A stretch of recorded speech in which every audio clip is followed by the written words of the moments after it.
gentlemen, and Welcome to George Sparky Anderson Field. The Conejo Oaks and the Coastal Cubs set to battle.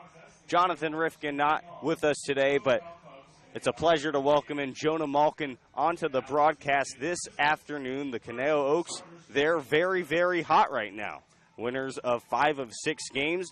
They just completed a series sweep against the Pacific Union Financial Capitalists. On the mound today, Kevin Holcomb. He has not been great, especially of late, but the Oaks starting pitching has been the story. Specifically, 4 of the last 5 starts have been really, really special. And in fact, in the last 3 games, starting pitchers for the Oaks have only given up a combined 2 runs. Jonah, this team is clicking on all cylinders, and as we bring you into the broadcast, I have to ask you, what do they need to focus on today to get the win? Well, you just mentioned how some of these starters for the Oaks are really doing a nice job on the mound, and that's really complemented nicely by their ability to close the games. You mentioned, throughout, I'm sure, that the development of this year, that they're closers. You got Simonsgard, Daniel Tobias, just to name a few from their win a couple days ago. Their ability to match good starts with an ability to close on the mound has really been important.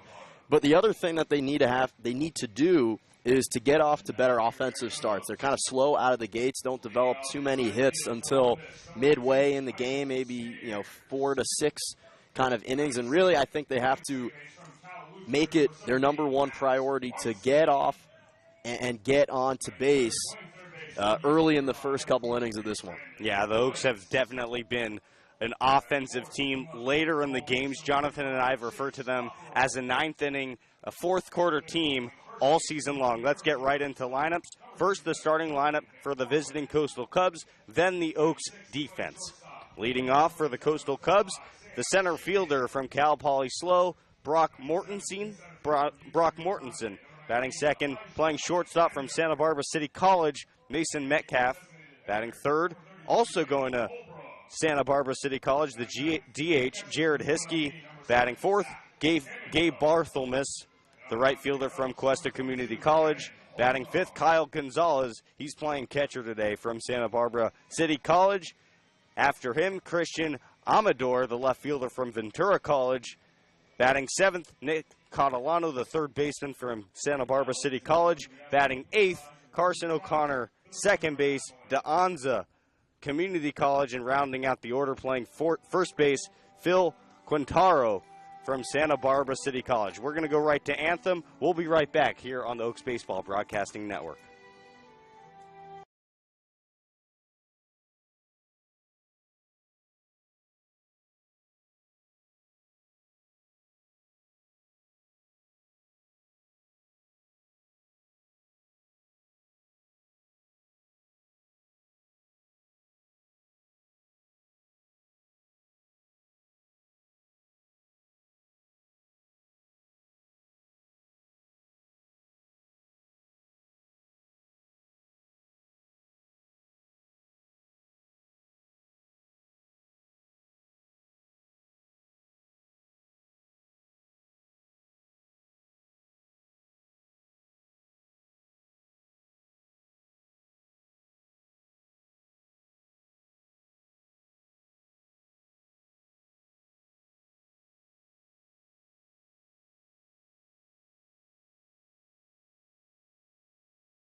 Welcome back from break. Before the break, we gave you the Coastal Cubs lineup. Now for the Oaks defensive positioning. Left fielder Chase Cockrell got an off day a couple days ago, back in the lineup today. Elijah Alexander in center and Michael Spears out in right field. Brandon Lewis on the hot corner at third base. Sam Shake in the shortstop. Max Weinstein in the lineup for the third consecutive game, playing second base. And at first, making his season debut for the Oaks out of Arkansas, Jordan McFarland, fresh off of his College World Series appearance. We'll get into that more later. And behind the plate, Zach Kamiko. Starting today from Glendale City College, Kevin Holcomb.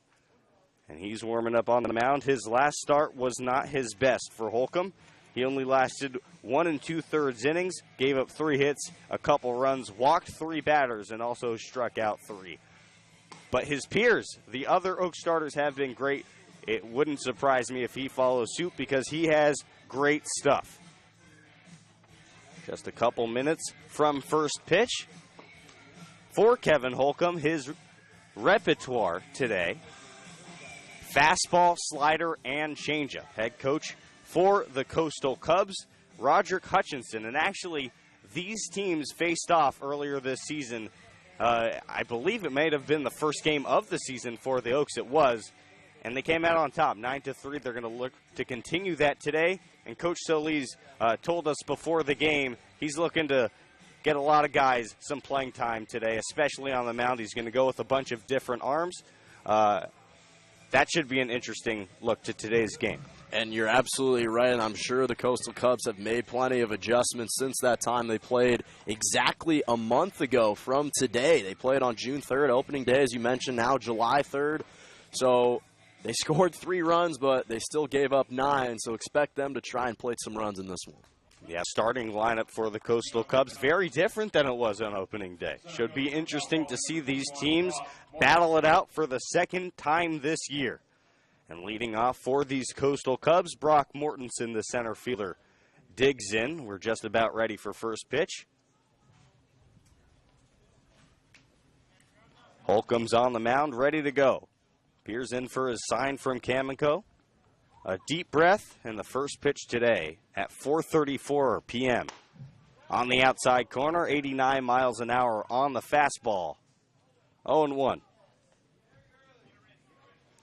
The Oaks wearing unique uniforms today. They got their 4th of July outfits out there. Everybody is sporting number 18 in honor of 2018 today. The 0-1 pitch, swung on and missed. The count is 0-2. The jerseys' numbers are all in red, white, and blue. The tops are blue, the pants are white, and the socks are also blue. Quickly 0-2 from Holcomb. Kicks and offers. The pitch is a little bit inside. Count is 1-2. Yeah, that's a close call. Holcomb thought he skimmed the bottom of the strike zone, but home umpire said he just missed it a little too far down. The Coastal Cubs rocking their blue uniforms with red numbers and blue socks. The 1-2 pitch on the ground to the left side. Lewis charges Fields, holds it for a second, and that's going to allow Mortensen to reach first base. Lewis just couldn't get it out of his glove. Yeah, I think he misjudged how quickly that ball got out of the bat of Mortensen. Kind of had a slow roller down the third base line, and he didn't even look to see if Lewis could control it. Just fully ran through the base. And that's a good base hit to start things off for the SoCal Cubs. And just like we talked about, already action in the Oaks bullpen. This has certainly been their best stretch of baseball of the year since coming back from Healdsburg. A man on first, Holcomb delivers the first pitch at the knees. No balls and a strike to Mason Metcalf. Also, like many others in the lineup from Santa Barbara City College, playing shortstop today.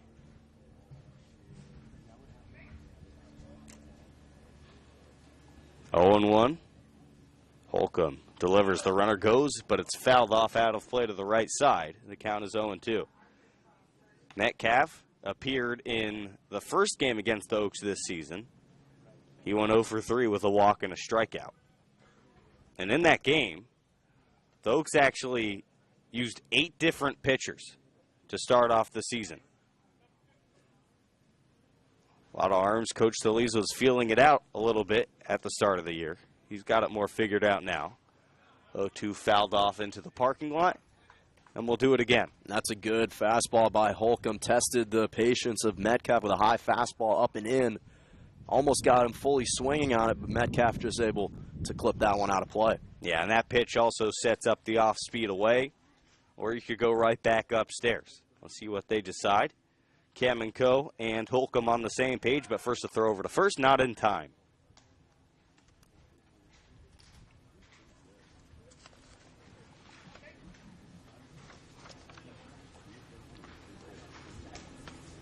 The first game of the series between the Puff Caps and Oaks was a good one, as the 0-2 pitch is fouled off the plate. It was a really close game, back and forth. Oaks, however, an offensive surge in the later innings, as we've seen a lot this year, to take that game. And then the next game, it was all Conejo, a 7-1 dismantling, and a lot of great pitching throughout. 0-2 Holcomb. Working quickly, a curveball just upstairs, and the count is 1-2. And that's what you were projecting, was a slow curveball, and it seems like, yeah, Holcomb might have boxed, which is why Mortson is over at second. Yeah, it was a little bit of a weird delivery from Holcomb. He stuttered a little bit. That's why I said he was working quickly. Turns out it was a balk. 0-2 pitch. Inside corner, called strike 3 to Metcalf. Well, that's one way to respond after committing a balk. Get a nice strikeout. Get things started for Holcomb's confidence in this first. And we've actually seen a whole bunch of balks this year. A little bit of an odd season in that way, as the new hitter Jared Hiskey, DHing today, digs in. The lefty also attends Santa Barbara City College, and he'll step out. There's been a different type of vibe around the team this week. More confidence. Players are looser in warm-ups, and that's what happens when you're winning. First pitch on its way to Hiskey. A check of the runner and the offering. A dribbler to the second baseman. Weinstein charge fields over to first in time. Mortensen over to third base on the 4-3 putout. And that's one way to build some confidence for this team, having a veteran like Max Weinstein over at second base, setting the tone early for that infield. So good over at second base, doesn't let many balls get by him in the outfield. And now it sets them up for a perfect position to get out of this inning, surrendering no runs. And how about this? The entirety of the Oaks infield composed of returners to this team. A lot of guys with history on this squad. Runner on third, 2 outs. First pitch on the inside corner on the curveball to Gabe Barthelmess. And the count is 0-1. And to your point, Max Weinstein obviously gets credit for his work with the bat, but he's equally impressive in the field, in my opinion. The 0-1, cut on and missed on a 90-mile-an-hour here, located upstairs. And now, 1 strike away from getting out of this inning. Holcomb checks the runner at third. Winds and fires. The pitch down and away. Good stop from Kamenko. Had to shuffle his feet over to get that ball.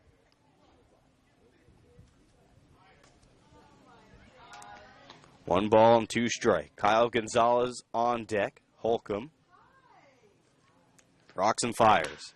On the ground to the shortstop. Shaken. Can't handle it on the backhand.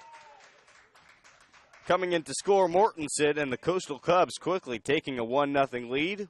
Don't know if that'll be ruled a hit or an error yet. It was certainly a tough play for Shaken, but one that he's definitely capable of making. And that's, I think, just it. I think they'll probably mark it down as a hit just because it wasn't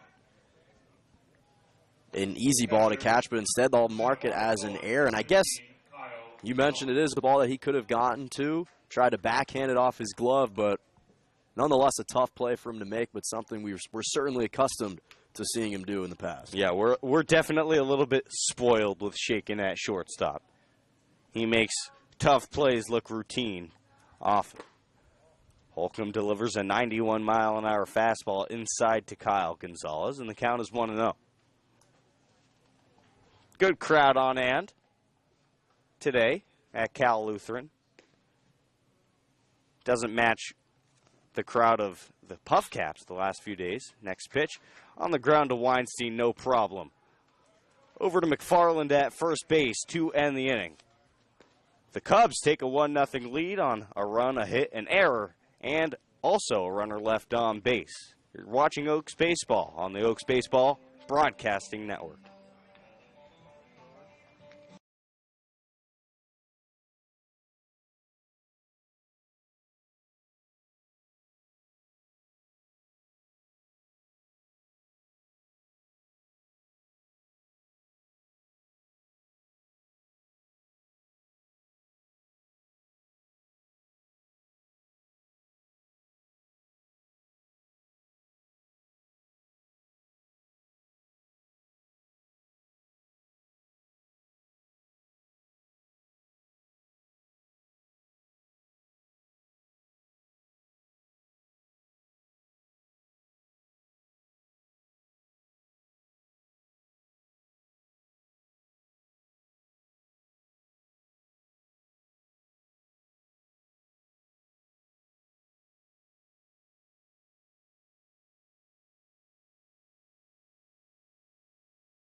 Back in for the bottom of the first inning. The Cubs quickly out to a 1-0 lead.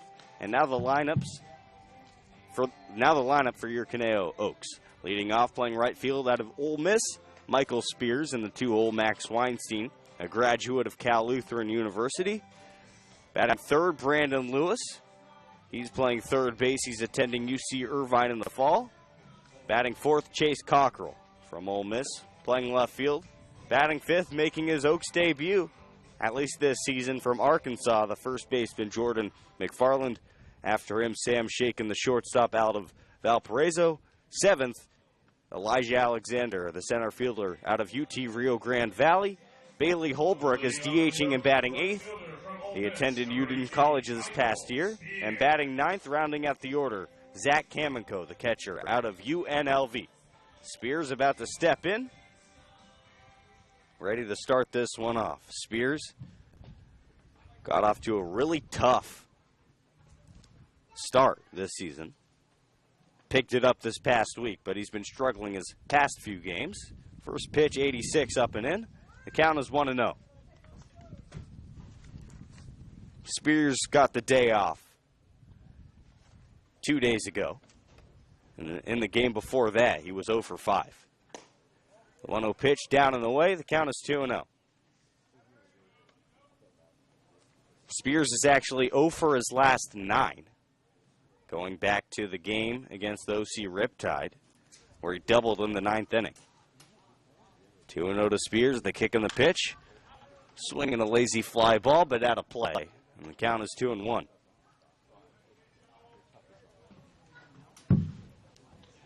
The top spot in the lineup for the Oaks has been a little bit of a controversial spot this season, just in that so many guys have occupied it. 2-1, a slider in there, and the count is 2-2. We've seen Sam Shaken up there, Elijah Alexander, Tanner Wright, but it looks like Coach Dave Solis is finally set on Spears. He gives great at-bats every time he's in there. The 2-2 pitch, high, and the count is full.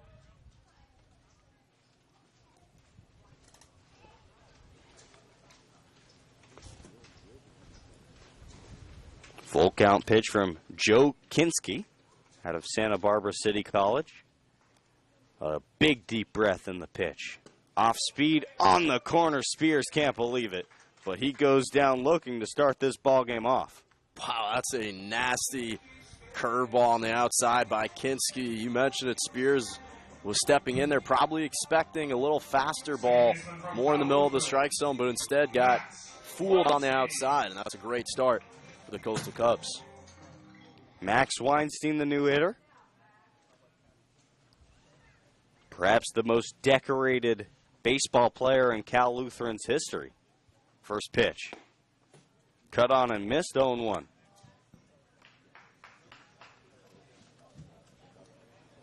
And actually, Spears received a warning from the home plate umpire for jabbing back after the looking strikeout.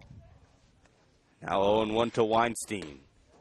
A little bit outside, and the count is 1-1. Max Weinstein in 2 games with the Oaks this year. He's gone to the plate 9 times. And what do you know? He's hitting .375, stepping in immediately and doing Max Weinstein things.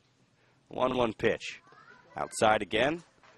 2 balls and a strike. And anyone that knows Weinstein isn't surprised by those stats at all. He was phenomenal, one of the best batters for the Oaks last season as well. Helped Kowloon win a Division III national championship, so he's a big batter up at the plate. Here's the 2-1 offering. A rip and a miss. Count even at 2.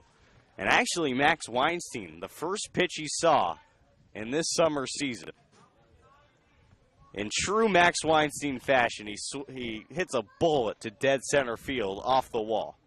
And frequent viewers will know that that's tough to do in this type of wind, as the 2-2 pitch comes in high and inside, and the count is full. Not to mention here in Kowloon, dead center's 400 feet back, the farthest distance in this ballpark.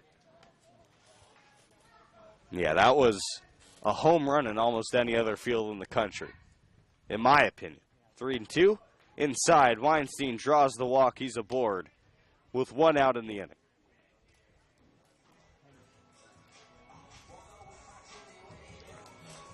And now the first half of the Tater Twins.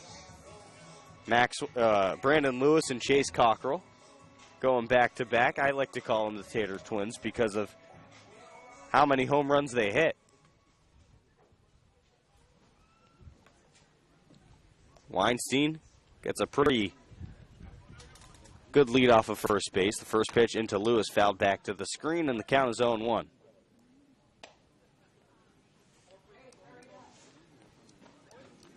Brandon Lewis, quietly this year, is as productive as ever.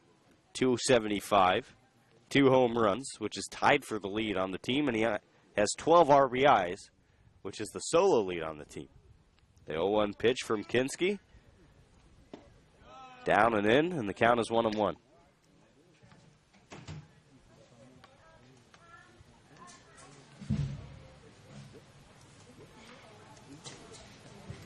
Lewis deciding to take it up a notch with his college baseball career, attending UC Irvine in the fall. And he slams one out to left center field. Will it be enough? No, but it's down up against the wall. Weinstein around third. He's going to score. Lewis chugging his way to third base, and he's in there for a triple to tie this ball game up at 1. Wow, just such Brandon Lewis fashion. And this is the heart of the lineup. This is why they're so dangerous. You have Weinstein and then Lewis and now Chase Cockrell, and just a beautiful shot into the gap in left center field for Brandon Lewis. And now this game's all tied up in the first inning. So tough for an opposing pitcher to face these 3 hitters in a row. And just to tell you how strong Brandon Lewis is, he actually broke his bat on that triple to left center field. Chase Cockrell takes the first pitch in the dirt. The count is 1-0.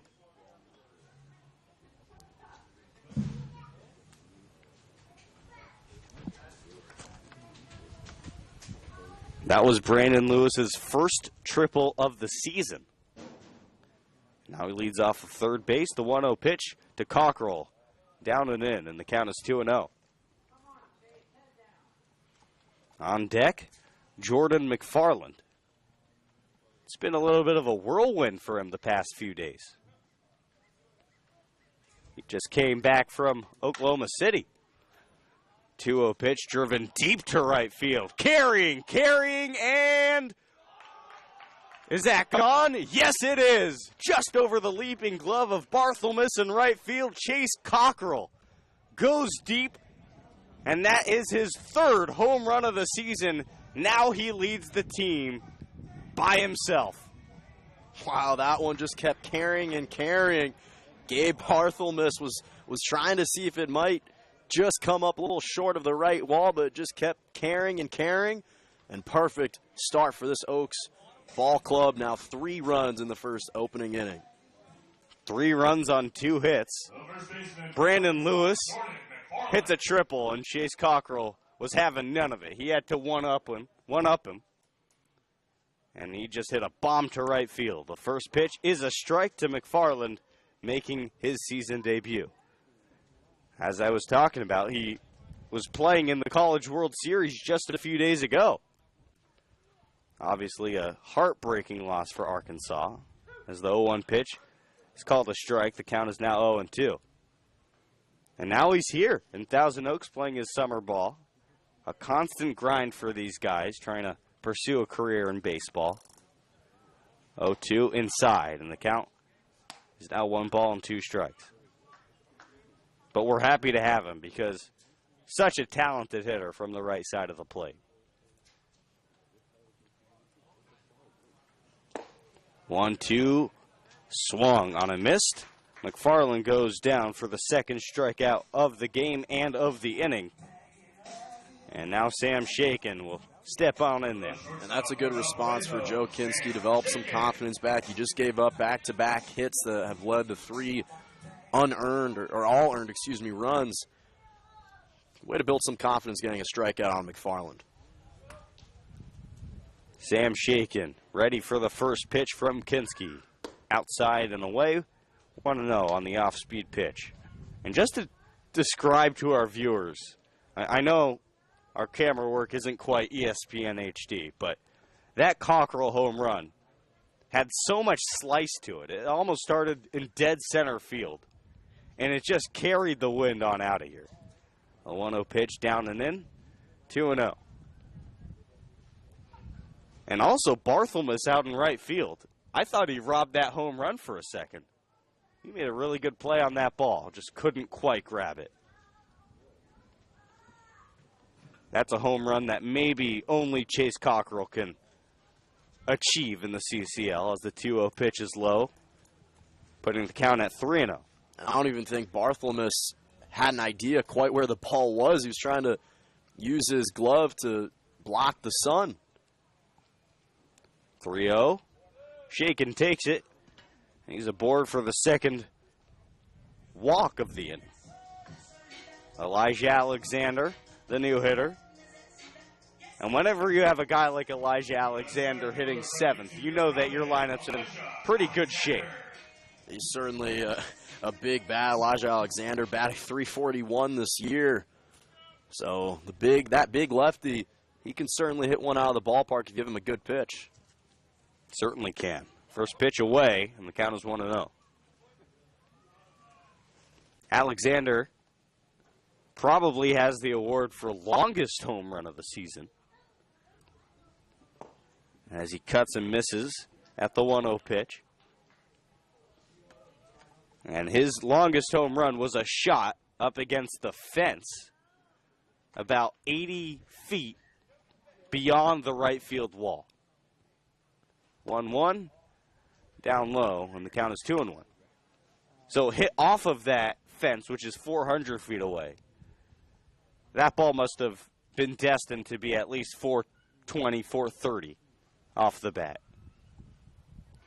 The 2-1 pitch to Alexander. Swung on a miss, count even at 2. Good fastball down low for Kinski. He knew Alexander was going to try and swing out in front of that one, just kept it low. The Cubs started off this ball game with a run in the top of the first, and the Oaks have responded with 3 in the bottom half. But Alexander goes down swinging, and Kinski strikes out the side. But he also gives up 3 runs on 2 hits, no errors, and a runner left aboard. 3-1 Oaks through 1 full inning. You're watching Oaks Baseball on the Oaks Baseball Broadcasting Network.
back in for the top of the second inning. And the Oaks already have a new pitcher, Daniel Tobias out of Pierce, replacing Kevin Holcomb. Holcomb won an inning, gave up a hit, a run, didn't walk anybody, and struck out one batter. Tobias has gone a third of an inning for the Oaks so far this year. Came in the Oaks last game and got out of a jam late in the ballgame. First pitch. Rip, and Lewis makes a leaping grab at third base. Wow, good instincts from Lewis, just able to snag that one out of the air. It could have been a nice line drive over to third base, but Lewis said not today. An acrobatic play by Lewis, and we don't usually think about his vertical hops. Certainly a physically gifted guy, but we didn't know he had it in that department. Now one out in the inning for Nick Catalano. Ground ball over to Lewis, but just foul. And the count is 0-1. So Tobias struck out his only hitter in his appearance against the Puff Caps on Sunday.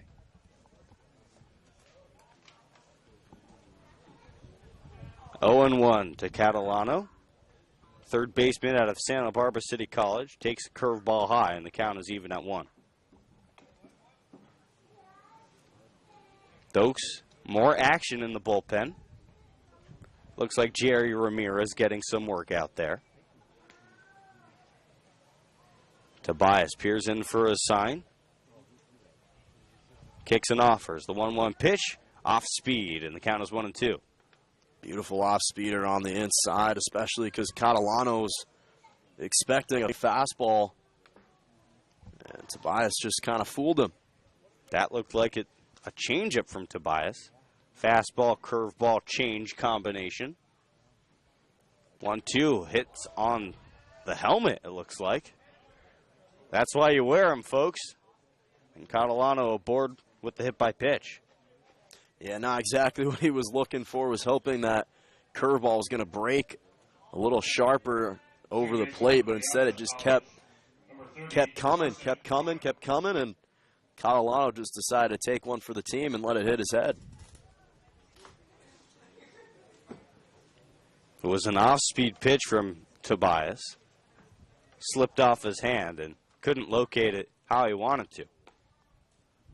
And out in the inning, a runner on first. Tobias delivers a first pitch heater, fouled back and out of play onto the softball field behind us. 0-1.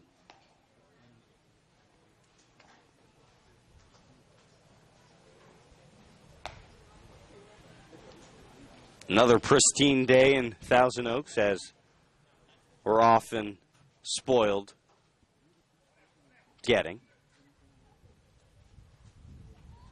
0-1 from Tobias, up and away. Count even at 1.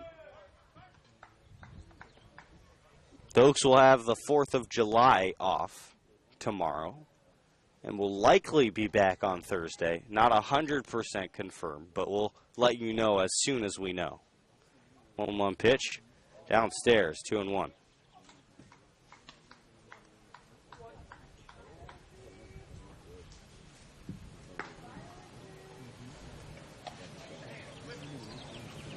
Two-one pitch.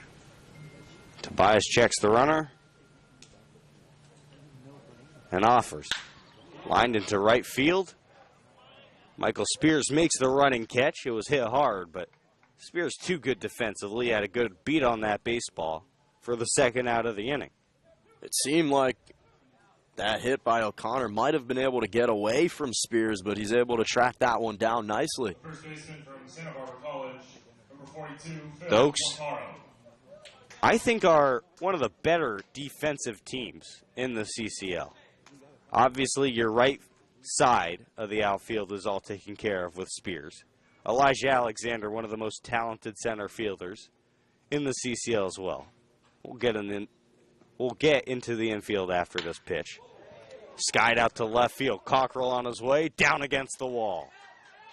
Catalano to third base. He'll be held up on the double from Carson O'Connor. And that's a little concerning if you're head coach David Solis. Now 2 back-to-back pitches that have been well hit by consecutive Cubs batters. One into right, that Spears Cup, but this time Quintaro saw a pitch he liked and drove that one well into left field. And now the Cubs have runners in scoring position. Yeah, shot off the bat of Quintaro. It was my apologies. I said O'Connor. He flew out to right field. Now the hitter Brock Mortensen playing center field. A chance to tie this ball game up with 2 runners in scoring position. First pitch, a little bit away, 1-0.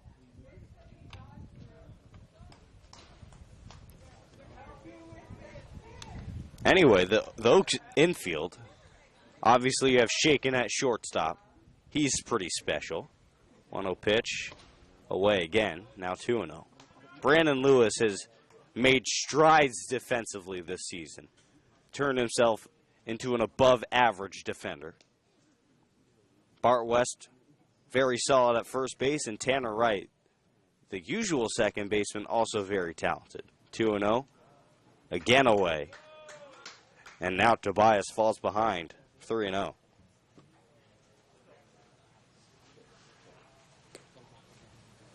Gotta throw a strike here.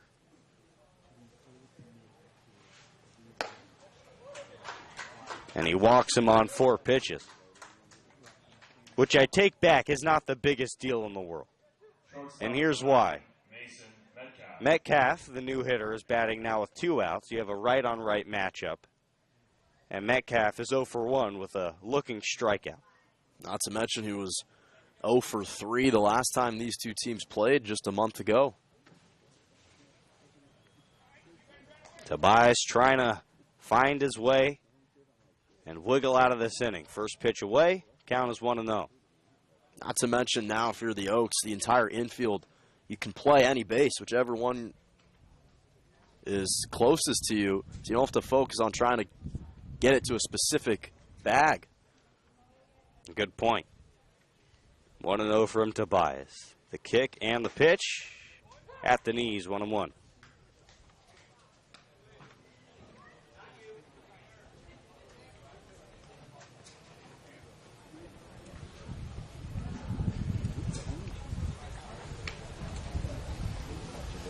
The tying runner in scoring position, the go-ahead runner at first base. Catalano dancing at third, and the 1-1 pitch fouled back to the screen. 1-2. 2 high-stress innings to begin the ball game for the Oaks. Holcomb gave up a run on a hit in the first inning. He was in a jam, and now Tobias finds himself in similar waters.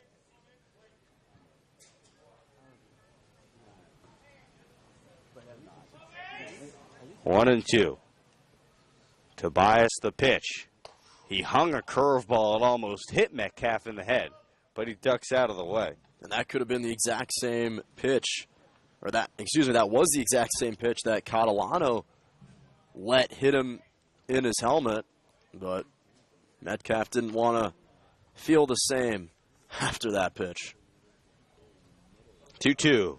Up and in, and the count is full. Runners will likely be going on Tobias's next pitch,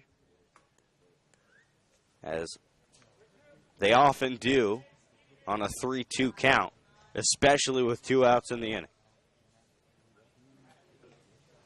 The pitch from Tobias. Cut on and missed. He wiggles his way out of the inning, but he gives up no runs on a hit, no errors, and 3 runners left aboard. 3-1 Oaks. We're through 1.5 innings from George Sparky Anderson Field.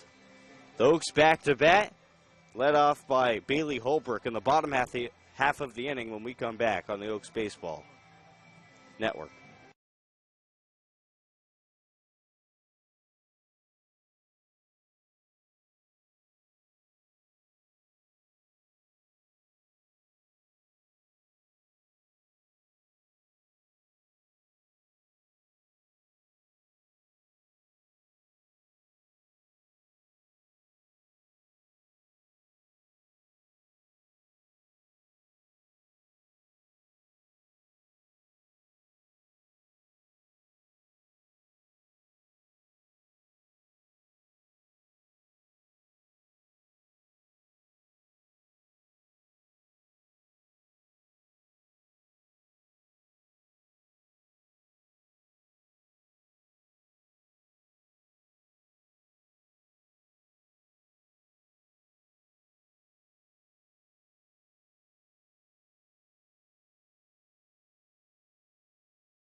Bailey Holbrook, the first Caneo Oak to bat here in the bottom of the second inning.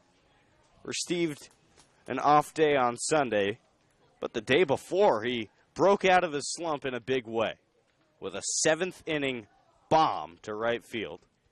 First pitch to Holbrook, a hard ground ball. Good snag at first base by Quintaro, and he beats Holbrook to the bag.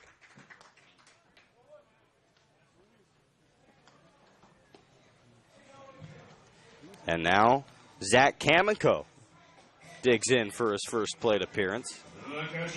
Kamenko, one of the three catchers that the Oaks sport at that position. A committee approach over there.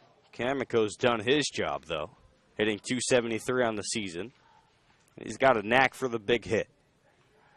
And out in the inning, nobody on. First pitch, Kamenko takes, and it's a fastball away. Michael Spears on deck. Big first inning for the Oaks. 1-0 lined into left field for a base hit. That's what Kamenko does. A runner on with an out in the inning as Spears comes to bat. That's a good way to set the tone a little bit in this second inning. Obviously, Holbrook grounded out to first, but now you have another runner on first base in Kamenko. Takes a little pressure off the top of the order to bring him home. That's the seventh hit of the season for Kamenko. It's also the seventh single. Not an extra base hits guy. Spears takes a fastball high. 1-0. He struck out looking back in the first inning.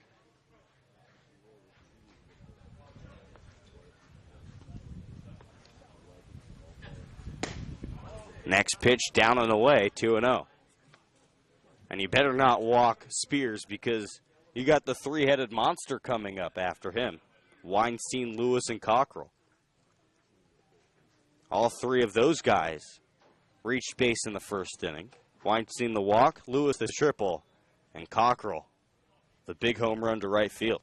And all three of them ultimately came around to score as well. 3-0 pitch to Spears. He should be taking. No, he's not. Into left field and into the gap. Kamenko to third base. Spears hustling to second base. Why take when you can do that? The ball gets by the pitcher. Kinski is backing up the throw to third base, and the runners are going to stay put. And normally, you're right. And if you're up in the count 3-0, you typically take. But in that case, sometimes when you're in that situation, you force the pitcher to have to throw a strike. And that time, Spears waited for it, saw a pitch straight down the middle of the strike zone, and hit that bad boy deep into that gap in left center. Yeah, I was thinking it's 3-0. You have Max Weinstein, Lewis, and Cockrell coming up. There's no reason to swing. But the Oaks love to swing on 3-0, and as do most players in the CCL. They're here to show off their skills. Why are you taking a good fastball down the middle? And Spears, an example of that, checks in with his first hit of the ball game. Second and third, and out. First pitch to Weinstein in the dirt. 1-0. What do we know, Jonah? I mean, these guys, they've been playing ball their whole life. They know what balls they can hit, what pitches they can't. And Spears clearly made the right decision over there. 1-0 pitch, Weinstein. A nervous swing, and he doesn't make contact, so the count is 1-1. And now you have to be careful if you're the entire infield of the Coastal Cubs because you want to pinch in, but at the same time, Weinstein can certainly loft it over your heads as well. Oh, yeah. Infield's in, the 1-1 pitch. Off speed away, the count is 2-1.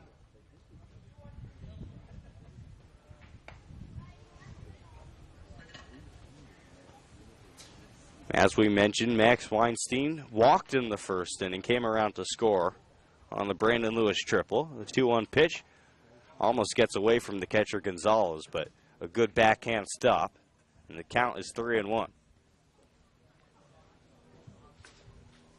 Already 3 runs on 4 hits for the Oaks, a run on 2 hits for the Coastal Cubs. But the Oaks look destined for more. They're still hungry. The 3-1. Weinstein a ground ball through the left side for a base hit. Kamiko scores. Here comes Spears. He slides in safely.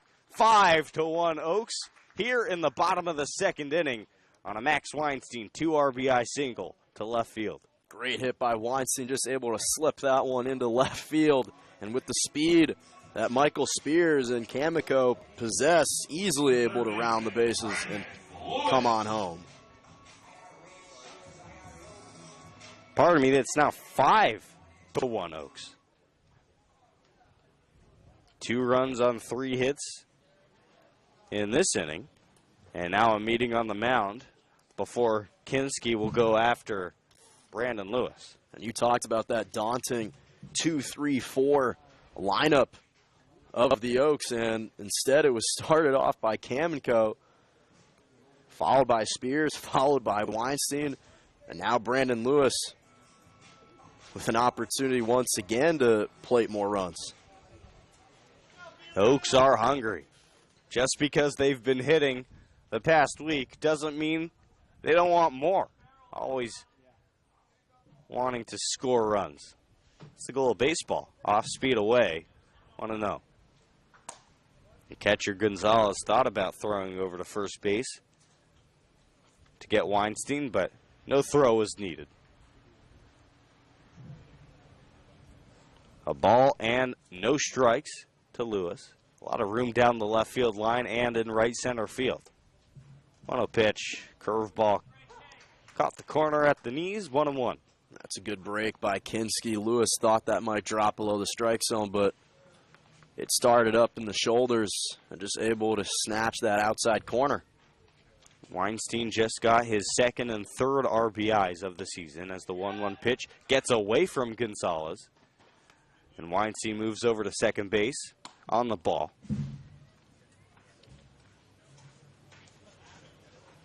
And now a runner in scoring position for the lethal Brandon Lewis. Cockrell on deck. He homered last inning.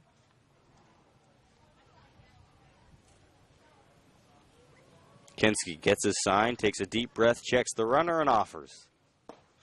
Low again. 3-1. No action right now in the Cubs bullpen. So this looks like it's going to be Kinski's inning no matter what happens. And I think the Oaks are okay with that. They've been crushing him. 3 balls a strike. Here's the pitch to Lewis. It's away. Lewis aboard for the second time today with the walk. The second of the ball game for Kinski. And now Chase Cockrell coming up to the plate, hit a 2-run homer his last time up, and that's why you can see the entire infield as well as head coach Roderick Hutchinson meeting on the mound. The last thing you want to do is give up back-to-back home runs, and Cockrell's certainly someone that can produce that for you if you give him the right pitch. And there was no action in the bullpen, but we're still going to see a pitching change.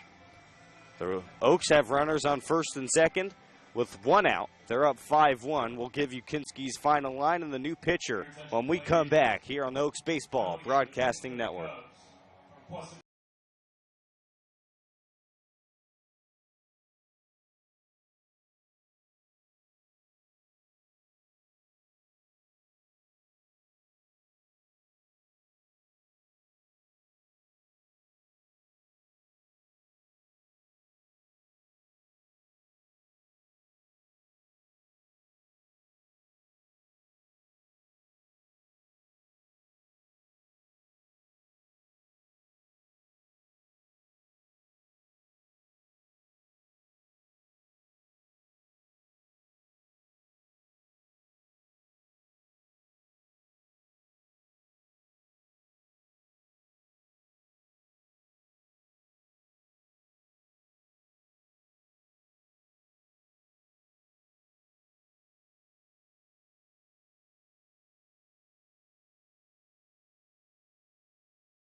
We're back. The new pitcher is the southpaw, Austin Hurd. Joe Kinski's final line for you. 1 in the 3rd innings, 5 hits, 5 runs, 3 walks, and 3 strikeouts. Now 2 runners on with an out for Chase Cockrell, who homered in his only at-bat today. Cockrell takes the first pitch, down low, 1-0 on the 79-mile-an-hour pitch.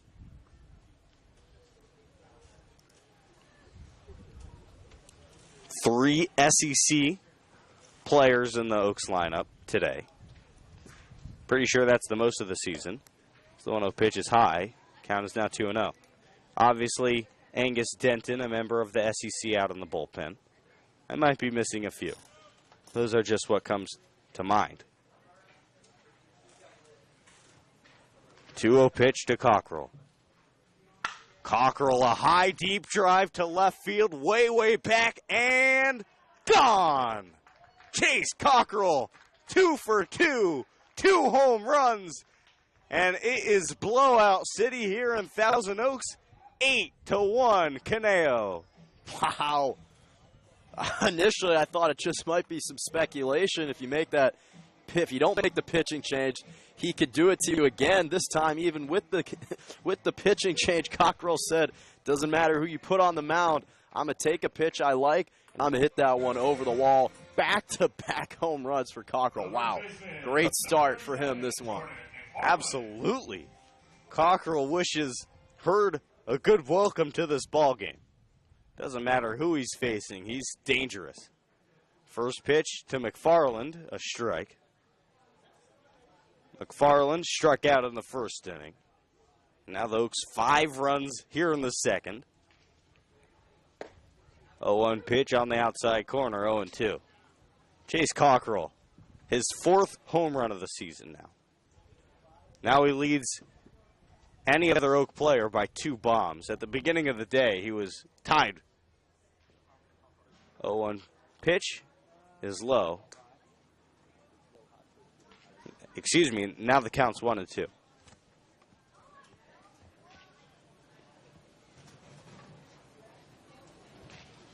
A ball and 2 strikes. Here's the pitch.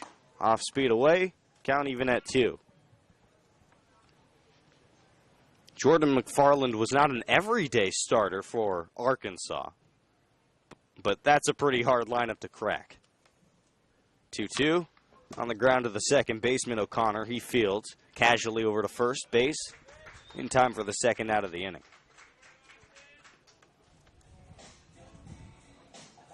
Sam shaking in for his 2nd at-bat. He walked in the 1st inning. The shortstop, Sam Shakin.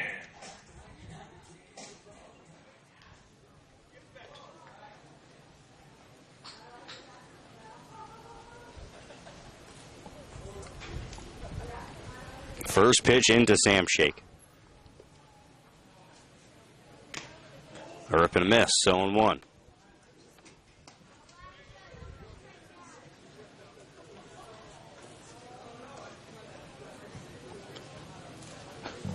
So going back to McFarland, he started 19 games on the season, and he hit .277. Next pitch in the dirt, count even at 1. And remember, .277 in maybe the best baseball conference in the country. Definitely one of the best teams in the country.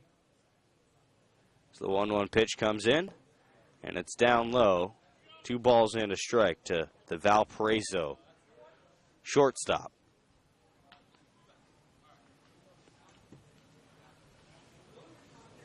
Are the Oaks on pace for their highest run score game of the season? That's to be seen. But meanwhile, Shakin fouls that one off, and the count is 2-2. And last season, Oaks played 1.17 runs. So, not suggesting that might happen again today, but 8 already, and we're only still in the 2nd. 2-2, bounces, and the count is full.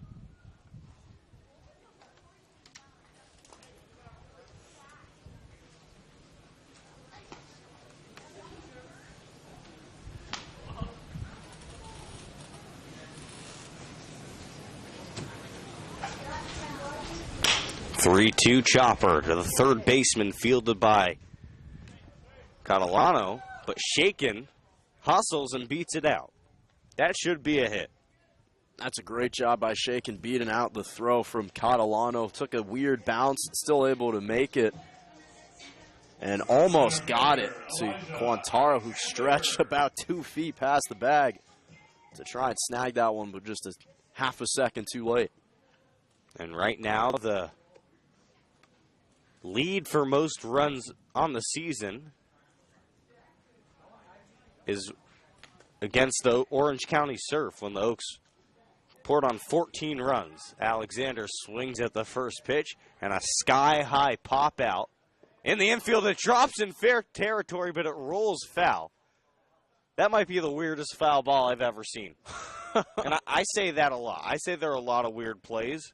I have truly never seen that. And I think Alexander thought the inning was going to be over. He just kind of casually jogged on over to first, and to his surprise, when he turned around, he heard a clunk of the ball on the ground, and he's saying, hey, all right, I guess I get one more crack at it. There's going to be a conversation between head coach Roderick Hutchinson and the umpire. And now there's going to be a discussion between the two umpires on hand for today's game. And I think some of the discussion might be potentially interference on Alexander when he's jogging over to first, because it was Quantaro who came in from first to try and make that grab and had to kind of adjust out of the way of Alexander, although he was only jogging about 1 or 2 miles an hour, but still, that seems to be what the umpires are talking about.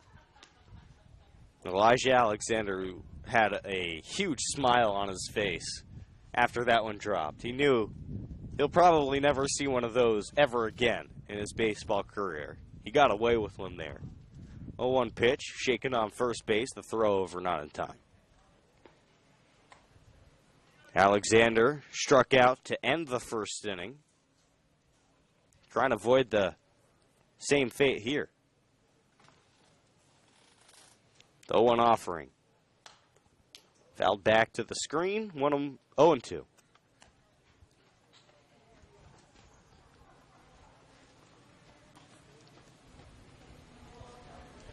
Thank you for tuning in to Oaks Baseball on a Tuesday afternoon.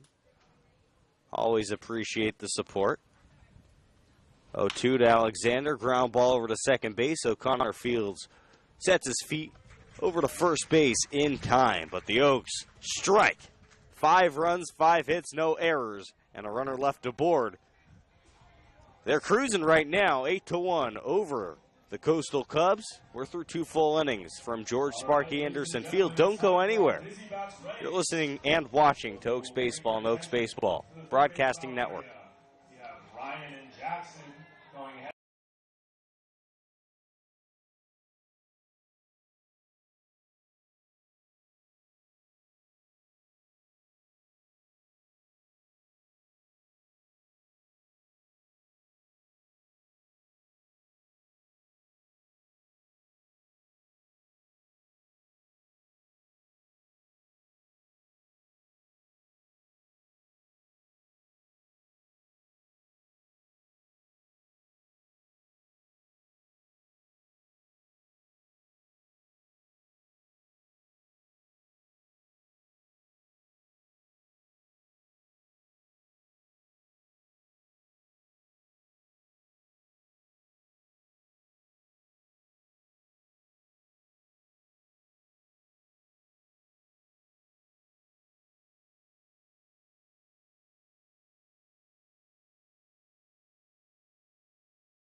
Leading off the third inning for the Cubs. We're in for the top of the third inning. New pitcher on the mound, Jerry Ramirez. Replaces Daniel Tobias, whose day is done. The first hitter is Jared Hiskey out of Santa Barbara City College. Ramirez sets at the belt, peers in for a sign and offers. Outside corner, called a strike, 0-1. Final line for Tobias. He went 1 inning. Gave up a hit, no runs, a walk. As the next pitch is off the plate, 1-1. And 1 strikeout also for Daniel Tobias. Jerry Ramirez on the season, 12 1/3 innings. ERA just above 8.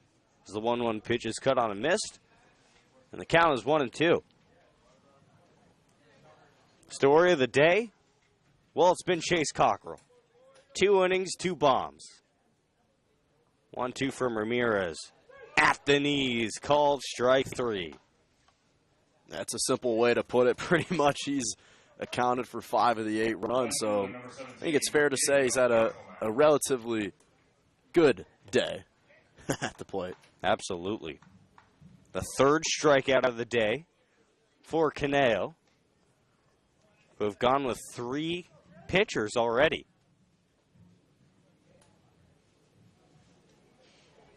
First pitch to Barthelmess. Called a strike right down the middle, 0-1. Barthelmess reached first base on an error in the first inning. That was the error by Sam Shaken at shortstop. 0-1, a big hook, and he drops the hammer at the knees, 0-2.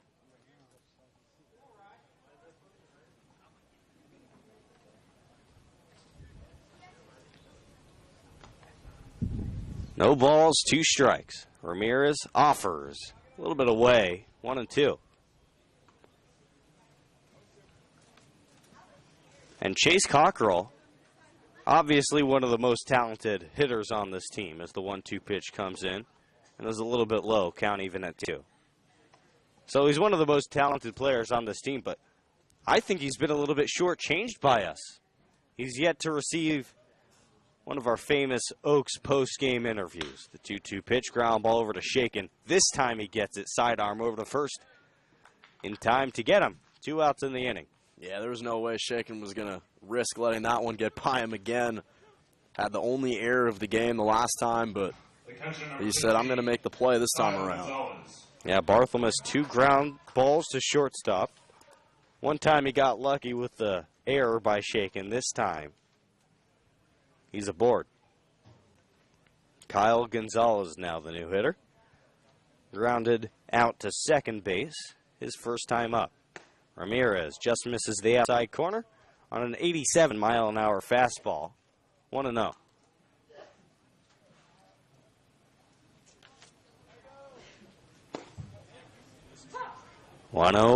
Called a strike, 1-1.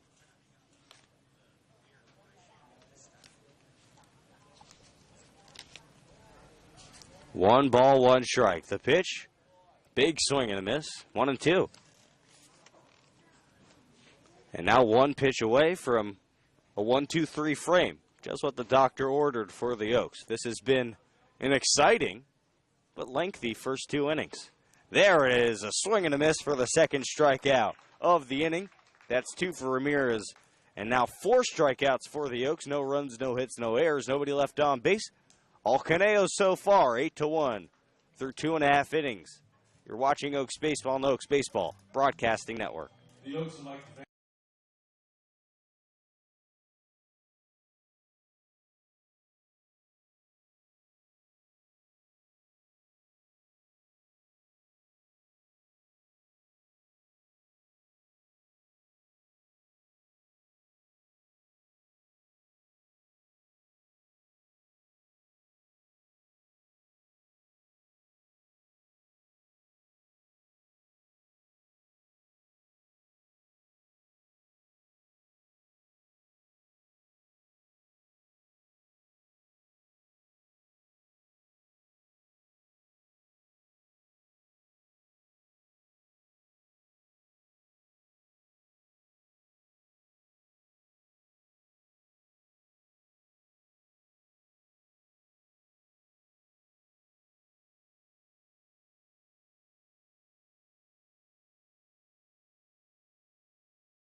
Bailey Holbrook leads off the bottom of the third inning. Everybody's getting in some good hacks today. Good way to go into the 4th of July break. Austin Hurd still on the mound. Delivers a first pitch fastball away, 1-0 to Holbrook.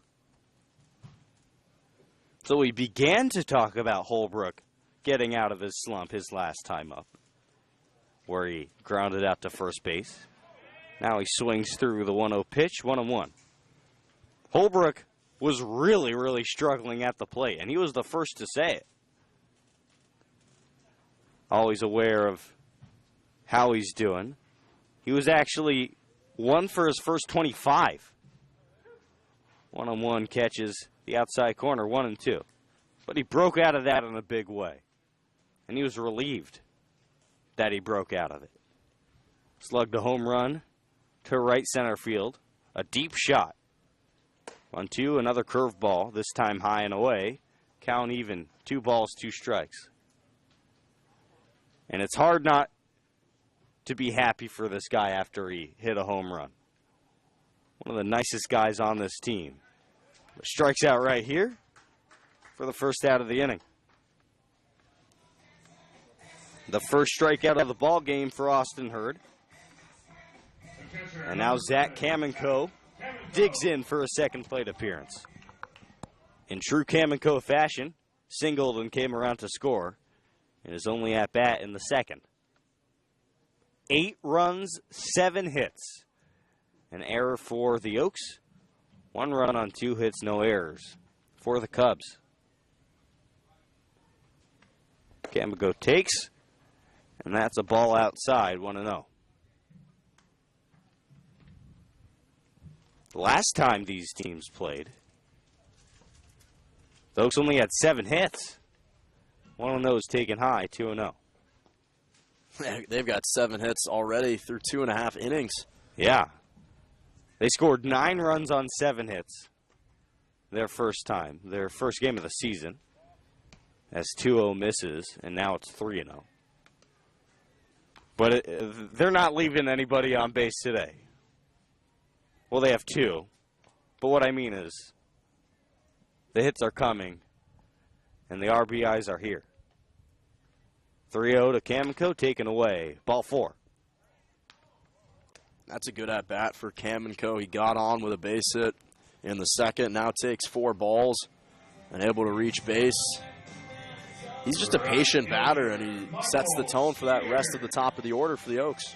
Yeah, very valuable to have a patient and consistent bat in the 9th spot, and that's exactly what Zach is.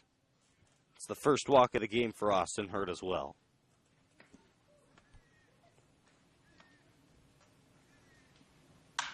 Pitch into Spears, lifted high and deep to right field, carrying at the wall and off the wall. Kamenko around second, heads to third. Spears will stay at first base. Maybe the longest single we'll see all season. Wow, it almost seemed like an exact replica of the home run that Chase Cockrell hit. The ball just kept carrying and carrying back deep into right field. And this time, Barthelmess just kind of leaped up, able to make contact with the glove, have it bounce off the wall. But nonetheless, Michael Spears, back-to-back hits. And you know Chase Cockrell is going to let him hear it, because Chase, his teammate at Ole Miss, has 2 home runs today, and Spears was just robbed of one by about a foot. Runners at the corners, nobody out for Max Weinstein. Runner goes to second, and Spears steals a bag.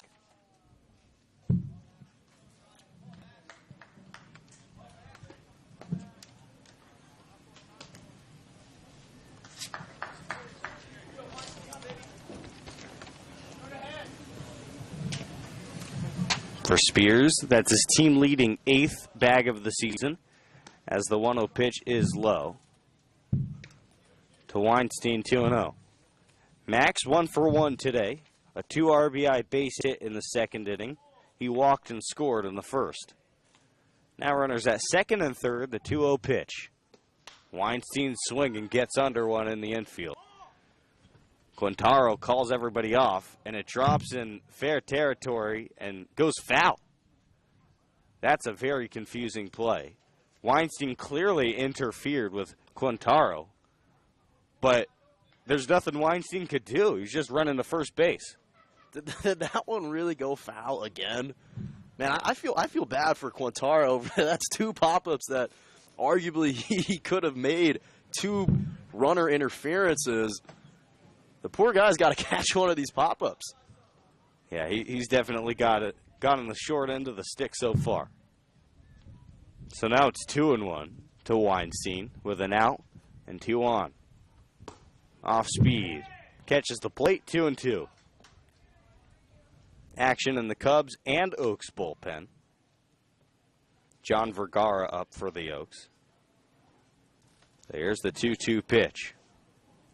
Kamiko on third, Spears on second. Here's the pitch. Drilled out to center field. Going back, Mortensen, he's at the track, makes the running play.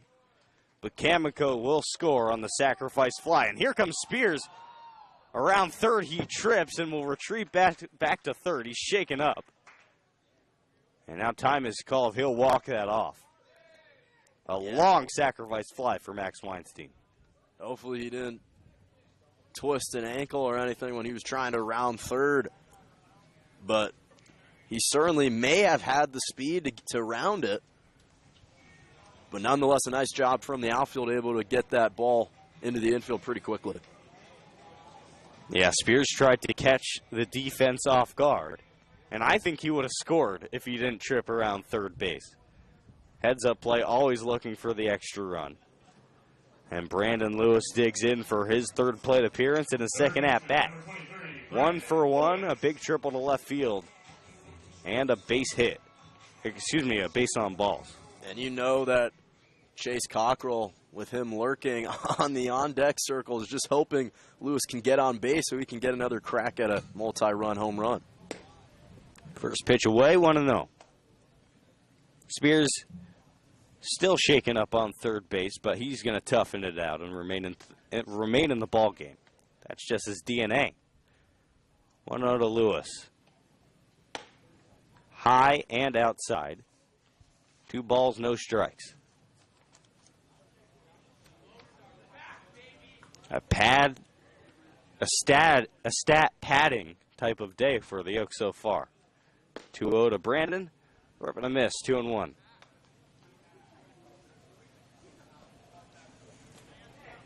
Now the score 9-1. And we're only in the bottom of the third inning. 2-1 pitch to Lewis. Fouled back and out of play.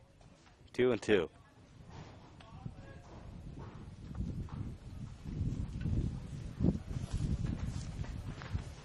By the way, for Austin Hurd, that's only his second earned run just given up. 7 of those runs are charged to Joe Kinski.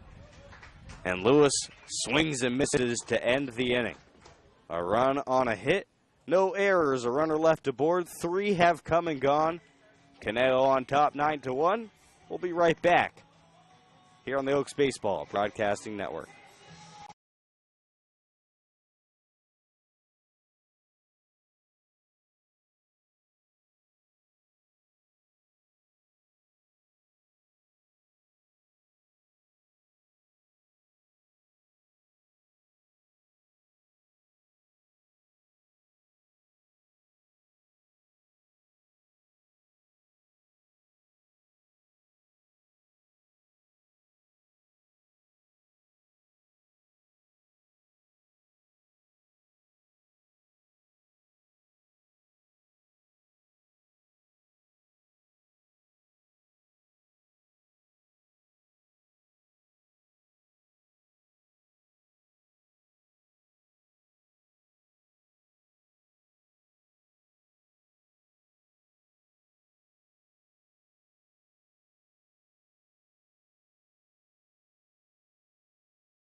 We're back for the top of the fourth inning. John Vergara takes over the pitching duties.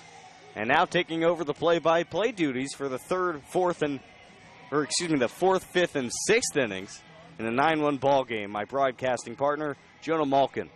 Thank you, Jordan. Great job as always. Welcome back, everybody. If you're just tuning in, Oaks taking on the Coastal Cubs in what's been a dominant performance through 3 innings. They lead it 9-1. John Vergara on the mound for the first time today for the Oaks, replacing Jerry Ramirez, who went 1 inning and gave up no hits, no runs, no walks, and 2 strikeouts. A couple changes in the outfield and behind the dish I'll give to you in just a moment, as the first pitch from Vergara to Christian Amador is taken for a strike. Out in right field, Andrew Lucas comes in for Michael Spears. And behind the dish, replacing Zach Kamenko, is Bryce Vitt. Vergara deals the 0-1. Low below the strike zone for ball 1. For Vergara, he's played in 9 games for the Oaks this season, now making his 10th appearance with a 1-1 record, as well as 2 for 2 on saves this season. As Amador digs back in, here comes the 1-1. Swung on and missed for strike 2. And how about this for Vergara? 15 strikeouts in 10 2/3 innings. A dominant start of the season for the Southpaw. He's up in the count 1-2. And that pitch is fouled back and out of play, and we'll do it again. For the Oaks, 10-10 this year on the season, but despite having a 6-8 record in the CCL, they have caught fire, to say the least. They've won 5 of their last 6 games. As the 1-2 is a high chopper down the third base line out of bounds, into foul territory. And we'll do it again. They've really hit their stride, winning 3 consecutive, 2 over the Puff Caps and 1 over the Orange County Riptide. But now are facing off against some non-conference foes throughout this week. Cubs today taking on the Northridge Bulls on Thursday, and the SoCal Catch in a home and away on Friday and Saturday. So nobody out. Vergara deals the 1-2. Swung on and missed for strike 3. First strike out of the game for Vergara, and that's 1 out in the top of the 4th. Yeah, and Jonah, it's been a different cast of characters every single game for this Oaks team. It's not been like one guy has carried this team. We go back to the Orange County game. It was Drew Sims, the catcher. One of 3 catchers for the Oaks hitting the big home run. Catalano takes a ball inside for 1-0. Nick Catalano, his last time up, was hit by a pitch back in the 2nd inning. Looking to get on base again in the 4th. He swings on the 1-0 fastball to bring the count even at 1-1. Also for Catalano, for the third baseman out of Santa Barbara Community College, was 0 for 1 in their last meeting against the Oaks a month ago. 1-1, swung on and missed for 1-2. And ever since that first top of the inning for the Cubs in this game, really haven't been able to generate anything. The 1-2 swung on and missed for strike 3. So back-to-back strikeouts for Vergara, puts 2 away in the top of the 4th. Yeah, Vergara, simply nasty swing and miss stuff. He's destined to do big things at the next level. Because when you throw 88, 89 from the left side, and you can match that up with command and nasty off-speed pitches, hard to hit. Carson O'Connor takes a fastball up and in for ball 1. He lined out to right field his last time up in the 2nd. Vergara deals the 0-1. High chopper up the middle. Shaken tries to corral it, but it gets past his glove. And O'Connor's on with a 2-out base hit. And let's see if they rule that a hit or an error. It was a very difficult play for Shaken, and they are going to rule that a hit. If Shaken got another error on that play, That's about as unlucky as you can get at shortstop. But luckily it was scored correctly, and that's a hit. So the Cubs keep this inning alive with O'Connor over at first. And at the bottom of the order, Phil Quintaro steps in for his second plate appearance and watches an off-speeder miss off the plate for ball one. For Quintaro, he's had a difficult day over at first base, to say the least. A couple pop-ups he hasn't quite been able to see drop into his glove as Vergara deals the 1-0 low and inside for strike one. A couple times with Alexander and Weinstein, they've run into him over at first before he could totally make the catch. Catch is, as this time rips a 1-1 deep into right center field, and that one will hit the wall. Rounding second and coming all the way home is going to be, oh no.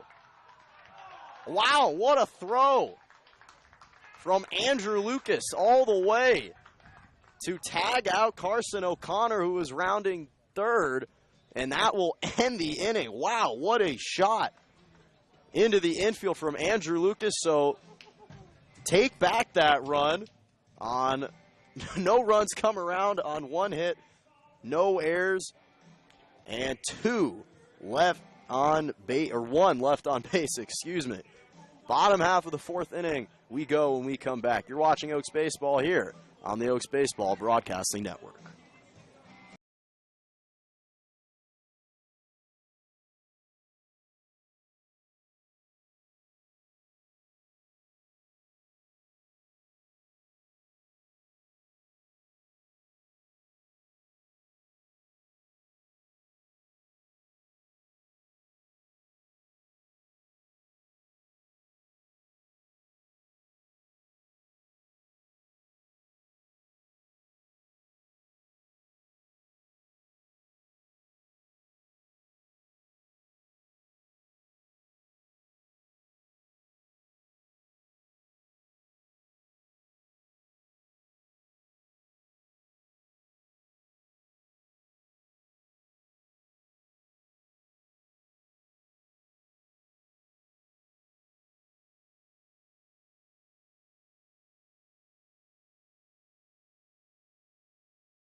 Welcome back here to Sparky Anderson Field, where the Oaks lead the Coastal Cubs 9-1 as we head into the bottom of the fourth inning. Chase Cockrell to lead off, Jordan McFarland on deck, and Sam Shakin in the hole. New pitcher on the mound for the Cubs, Tyson Delkner, whose first pitch is swung on and missed for strike one. He's replacing Austin Hurd, who went 1 2/3 inning. Gave up 3 hits, 4 runs, 2 of which were earned, 1 walk, and 1 strikeout. 3 strikeouts, excuse me. 0-1 from Delkner is up and away for ball one. And for Chase Cockrell, couldn't have scripted a better start to this afternoon. He's 2 for 2 with 2 home runs and 5 runs he's accounted for, as he slices the 1-1 out into the garage for 1-2. Hit a 3-run blast his last time up and a 2-run blast in the first inning. So it's safe to say that he may have had the best start of his Oaks baseball career. Of his baseball career, maybe. Perhaps. Delkner digs in, and his 1-2 offering misses up for ball 2. And we all know what Chase is thinking here. He wants to go 3 for 3 with 3 bombs. And why wouldn't you? It's 9-1. Swing away. He's coming off a great year with Ole Miss as well, but this time is caught swinging on the off-speeder for the first strikeout for Tyson Delkner. So 1 away in the bottom of the 4th, bringing up Jordan McFarland, who's 0 for 2.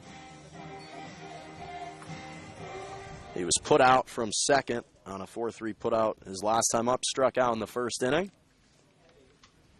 Trying to get his first hit of the day. First pitch is a curveball, swung on a miss for strike 1. For Jordan McFarland, another returning player for the Oaks this season. Had an up and down year last year, but hoping to get off to a better start this year as the 0-1 misses in the ground for 1-1. Oaks, 9 runs on 8 hits this afternoon with 1 error. The Cubs, 1 run and 3 hits, 2 of which came in the first inning as the 1-1 is skied high into dead center. Mortensen is coming to grab it, and Metcalf lets it drop by him. And McFarland's on over at second base. Let's see if they rule that a hit or not. Obviously, that was a tough fly ball, and yeah, they are going to rule that a hit. So that one must have been hit about 200 feet up into the sky. And Metcalf and Mortensen both converged, but neither one could corral it. So McFarland's on over at second base with 1 out, bringing up Sam Shaken up to the plate.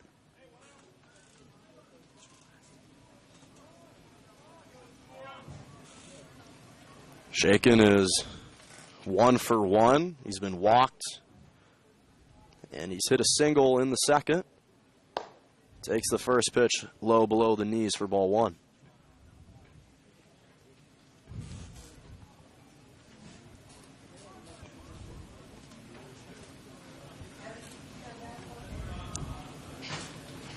Delkner checks the runner at second and deals the 1-0. Swung on and missed, 1-1. First Sam Shaken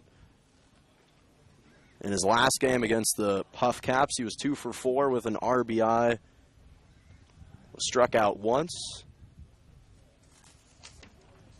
But he's been batting impressively this summer, batting .284. As Delkner deals the 1-1. They're going to check and say that Shaken held back his swing, and it's 2-1.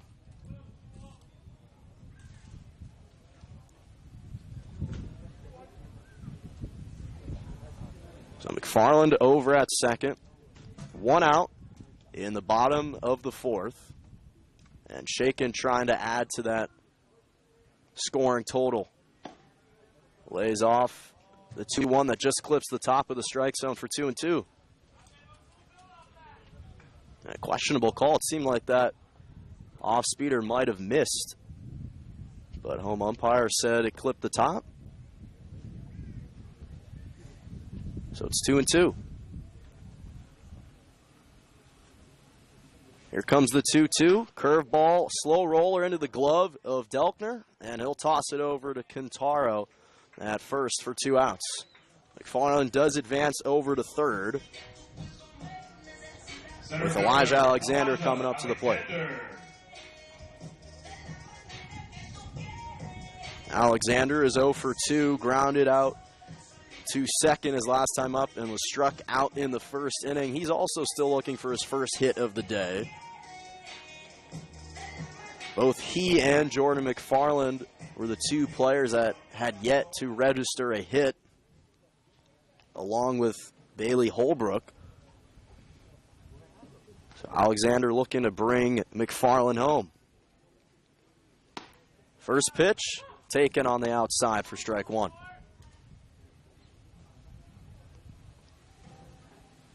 Alexander got off to a slow start yesterday as well, or a couple days ago, and their last game was 1 for 5 with a strikeout. As the 0-1 is sliced into left center field, and Mortensen able to snag it for out number 3.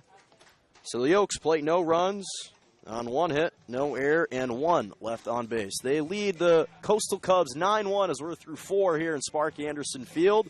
You're watching Oaks baseball here on the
back here in Sparky Anderson Field. It's the Oaks in front 9-1 over the Coastal Cubs. Welcome back, everybody. I'm Jonah Malkin. Alongside me is Jordan Brenner. Couple changes in this top of the 5th inning. Out in right field is Michael Tillman, going to take the place of Elijah Alexander. And Andrew Lucas slides over from right to center field. And on the mound is David Appleby, the returning Oaks player. Not to mention Will Pickett's also came in short for David Appleby, making his 8th appearance this season with a 1-2 record, but also played some substantial time last year. Had a 3.7 ERA last season and 26 1/3 innings pitched with a 3-0 record. And has followed that up this season as the first pitch to Brock Mortensen is fouled out of play for strike 1. For Appleby, big congrats to him and his family as he'll be attending the University of Michigan to play on their team in the fall as the 0-1 glides outside for 1-1. Used to play at Santa Barbara Community College, but had a great breakout season with them and got upgraded to the Big Ten. Here comes the 1-1. This is up for ball 2. And for Brock Mortensen, he's 1 for 1 on the day. Reached base on a walk in the second, hit a single, and was advanced over to second on a walk as the 2-1 catches the bottom part of the strike zone for 2-2. For Mortensen, the center fielder out of Cal Poly St. Louis Obispo, was 2 for 3 in his last meeting against the Oaks with a run. The 2-2 misses low and away, full count. Just the second full count for the Cubs today. 5 total between them and the Oaks. Appleby's payoff pitch misses away for ball 4, so Mortensen's on with his second walk of the game and the first walk delivered by David Appleby.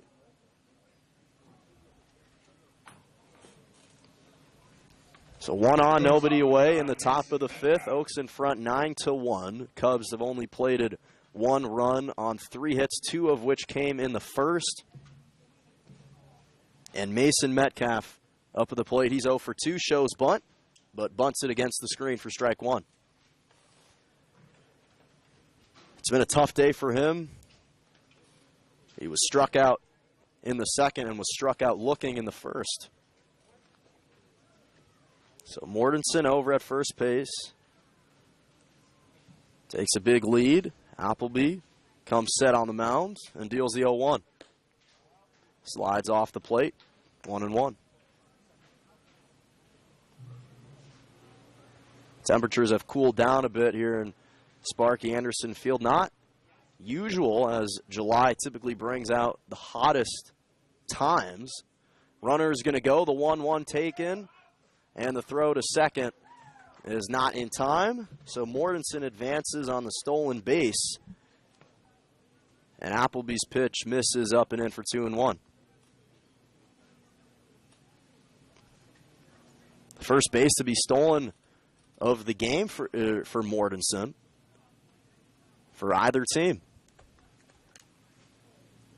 Appleby deals the 2-1 this time, catches the outside corner for 2-2.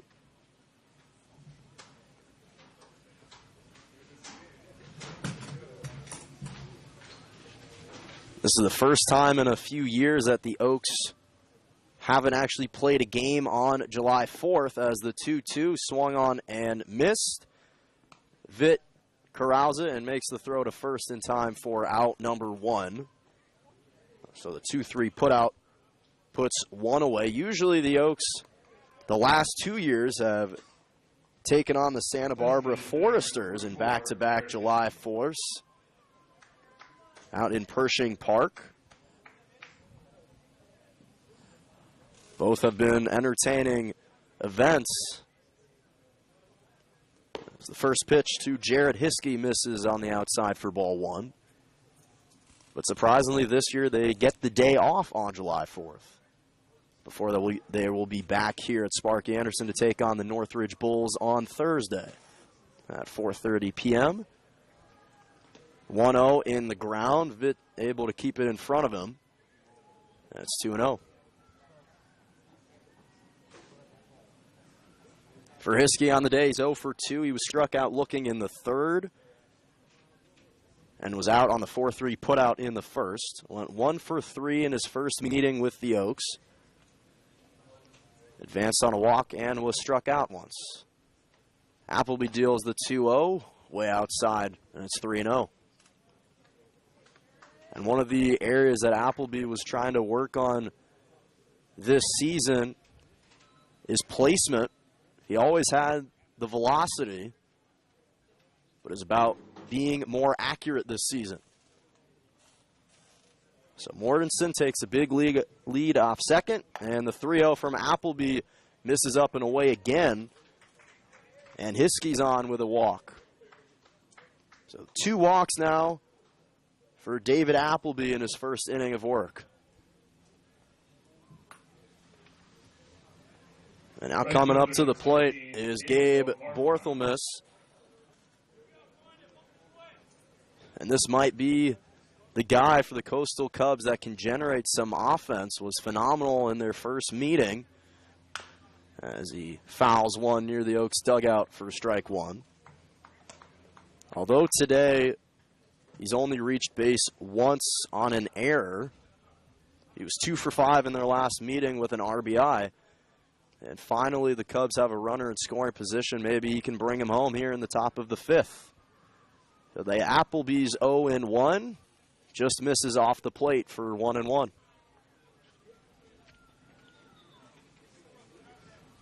Mortensen over at second, Hiskey at first. And Borthelmus digs in. The 1-1 offering taken over the heart of the plate for strike 2.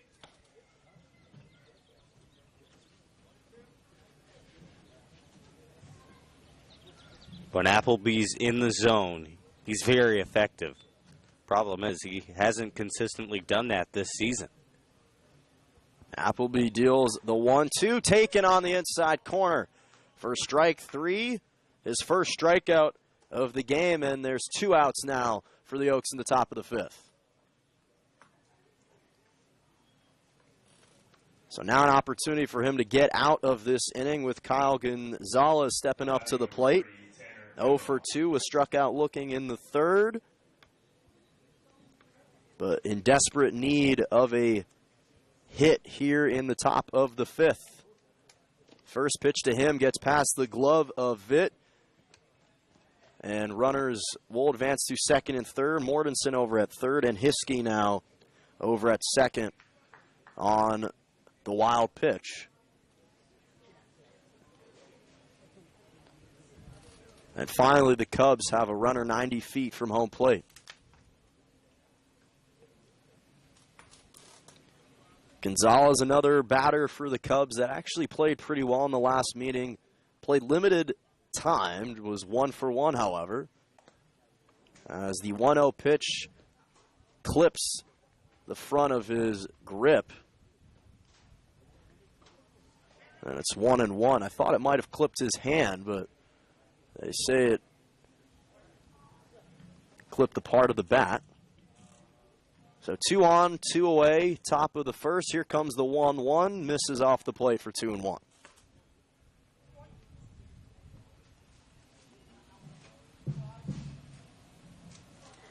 Gonzalez, the catcher from Santa Barbara Community College, digs back in. And Appleby deals the 2-1. Catches the outside, 2-2.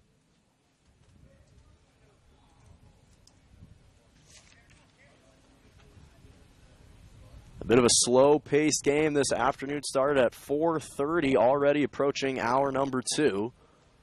And Appleby's 2-2 misses off the plate, and umpires say he didn't go around the swing, and it's a full count. Appleby has to settle down, trust his defense here, and throw a strike.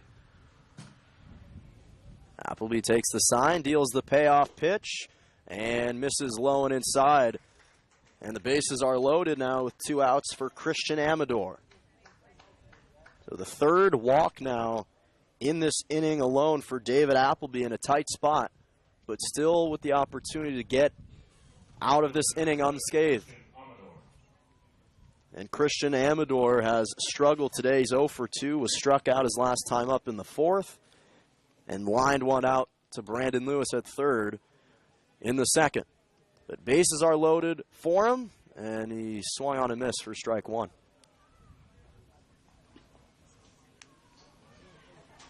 Mortensen at 3rd, Hiskey at 2nd, and Gonzalez at 1st.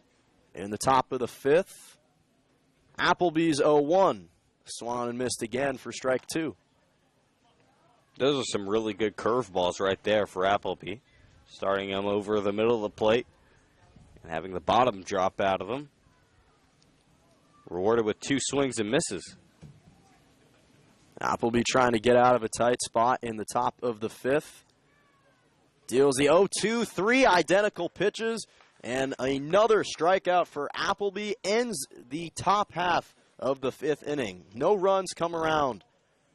No hits, no errors, and 3 left on base. Oaks still lead at 9-1 as we're through 4.5 here in Sparky Anderson Field.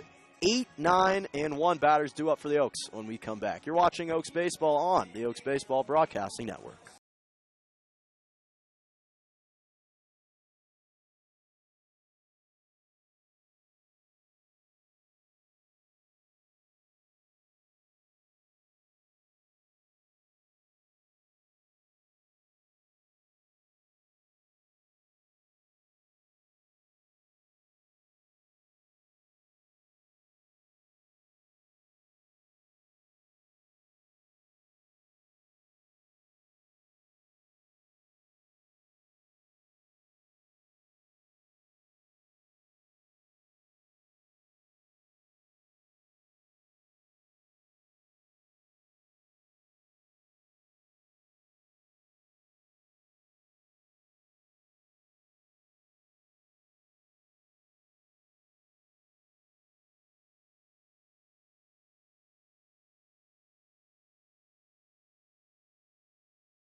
8, 9, and 1 batters due up for the Oaks here in the bottom of the 5th. Welcome back, everybody. The Oaks in front big over the Coastal Cubs, 9-1. As Bart West is going to pinch hit in place of Bailey Holbrook, who was 0 for 2 on the day. Bart West making his first appearance of the game today, batting .281 on the season for the Oaks as he takes the ball inside for ball 1. Is a freshman at USC, excuse me. He redshirted his first year. So he'll get some, hopefully, more playing time as he rips the 1-0 past the glove of Metcalf into left field for a lead-on single. So a good start for the Oaks in this bottom half of the inning. And now Bryce Vitt to step in. He came in for Zach Kamiko after 3 innings. So Tyson Dellenker is still on the mound for the Cubs as his first pitch misses low and away for ball 1. Enter his second inning of work.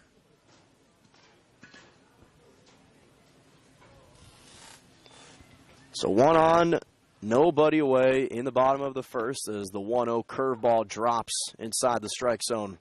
Or wow, they say just misses.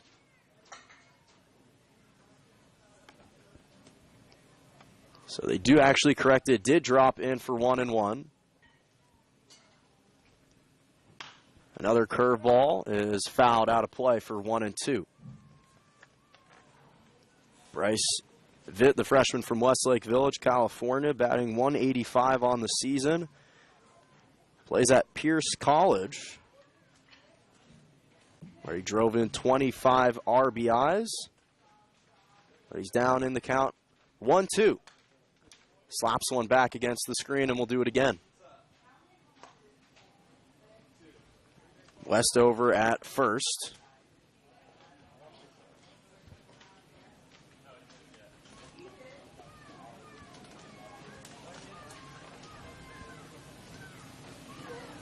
Takes a big lead over at first base. Vitt waves the bat over his head and pops the 1-2 again out of play. And we'll do it again. The Oaks want to thank all of their sponsors, Roadrunner, Stephen Joseph Sweet MD, and Cronies Bar and Grill. The Oaks appreciate all the support and welcome you into their families.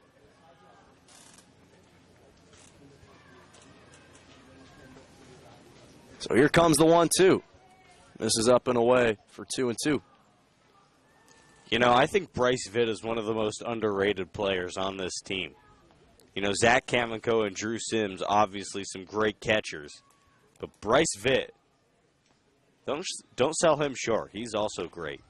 2-2, swung on and missed for strike 3. Second strikeout of the game for Delkner. And that's 1 away in the bottom of the 5th. So back to the top of the order we go for the Oaks, with Andrew Lucas pinch hitting for Michael Spears. Had a phenomenal day, was 2 for 3. Came around to score in the second. And trying to continue that good hitting by the Oaks as West still over at first. And Lucas takes a strike on the outside for 0-1.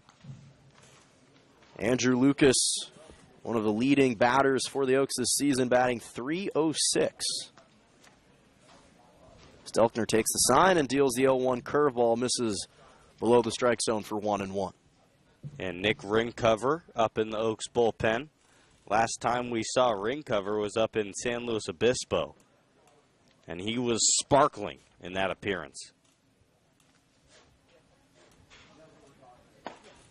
1-1 is dealt up and in for ball 2. And Andrew Lucas played in the first meeting between these two teams, was 1 for 1 with 4 RBIs and 2 runs. So productive at-bat for him in their previous meeting.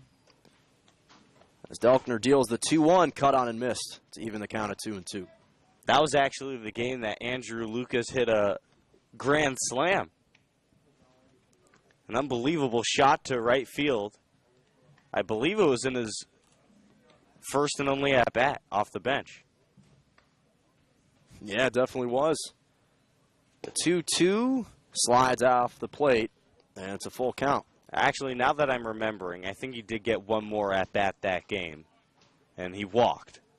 So either way, that was a special game for Andrew Lucas. West takes a 3-step lead off at first. And here comes the payoff pitch, slapped back against the screen, and we'll do it again. Andrew Lucas going to be attending CSUN in the fall. Played his high school ball at Camarillo High School, where he also batted well above 300. Had nearly a 500 on-base percentage. And in this summer league, he's got 2 home runs. As the payoff pitch misses off the plate for ball 4. So Lucas goes over to first, and West advances to second on the walk by Delkner. Something so impressive about Andrew Lucas. You know, he entered the day tied for the lead in home runs. Chase Cockrell changed that. But Lucas's 2 home runs have come in around 30 fewer at-bats than any of the other leaders. Now Max Weinstein steps in, takes the first pitch on the inside for strike 1. Max Weinstein, a household name here in Thousand Oaks, California, especially here at Sparky Anderson Field. Just graduated from Cal-Lu, was an integral part of their team and their championship team last year as the 0-1 misses up and in for 1-1. And Coach David Solis loves having him around, especially in the summers. Great veteran, experienced player, and a kind of mentor for the younger guys on the squad. As he takes a 1-1 on the outside for 1-2. And his impact has certainly been felt right away, batting .375 in limited action this season. And even today, perfect example, a 2 RBI single in the second with 2 runs. 1-2 slider misses off the plate, and it's 2-2. Actually has 3 RBIs, also had a sacrifice fly out to center in the third. And an opportunity to bring some more Oaks players home in the bottom of the 5th. Delkner digs and deals the 2-2 curveball. 2-hopper to second. And the throw over to first from O'Connor's in time. And it's 1 out. Advancing to third is West. And Spears is over at second. Weinstein's out on the 4-3 put up, but Brandon Lewis coming up to the plate.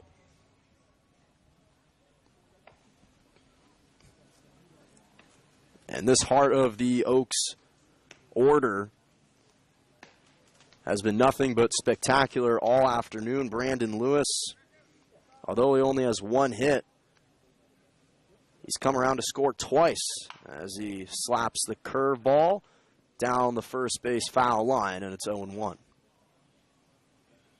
He was struck out his last time up in the third, walked in the second, where he eventually came around to score on the home run from Chase Cockrell,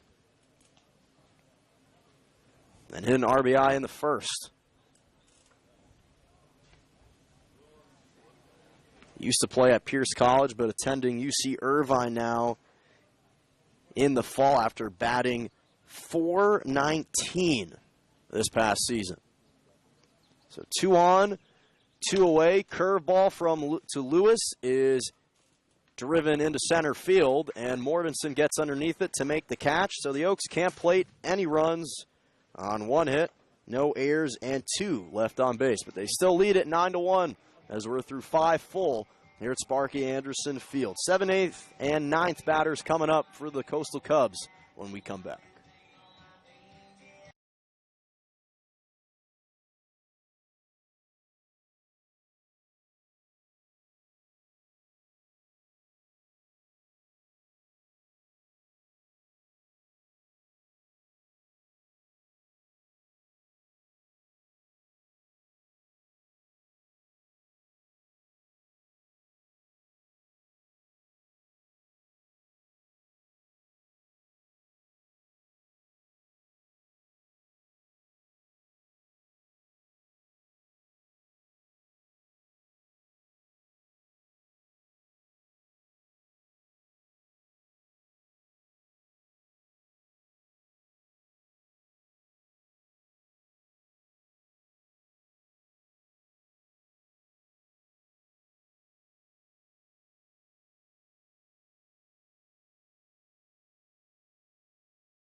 Leading off the 9-1 ball game here at Sparky Anderson Field. Welcome back, everybody, where the Oaks have been dominant through 5 full innings here as we head into the top of the 6th.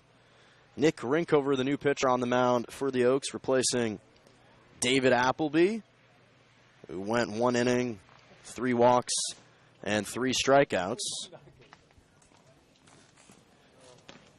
And pinch hitting for Nick Catalano is Jake Schmeling as he slaps the first pitch he sees back against the screen for 0-1.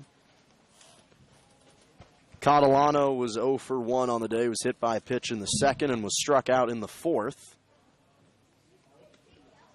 And here's an opportunity for Schmeling as he lays off the 0-1 for 1-1. Really an opportunity for head coach Roderick Hutchinson to utilize his bench to see what kind of players he'll have moving forward.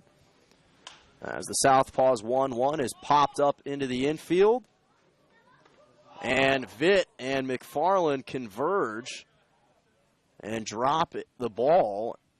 So Schmeling's over at first, but McFarland's a little slow to get up.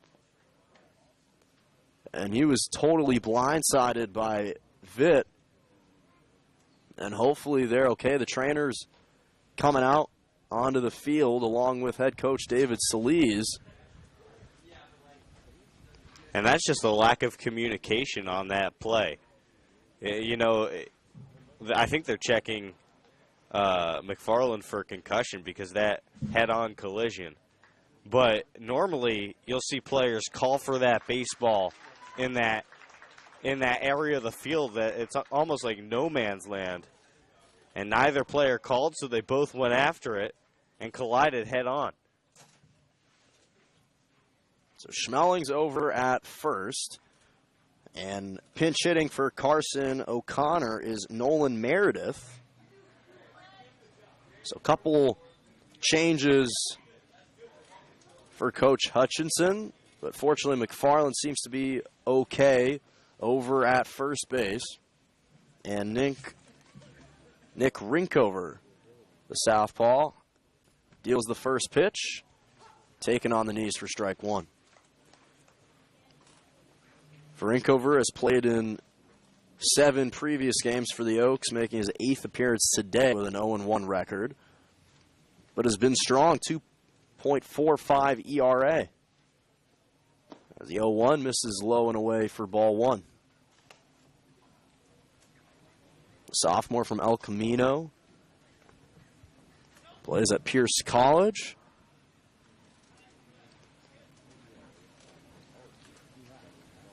Trying to have a breakout summer coming into next year. The 1-1 is ripped into the glove of Lewis at third. The throw over to first is also in time. So a double play. 5-3, a line drive to Lewis, and then a 5-3 putout. Puts two away in the top of the sixth. What a play by Brandon Lewis, and to have the presence to be able to throw that ball immediately back over to first and catch Schmeling sleeping over there. Heads up.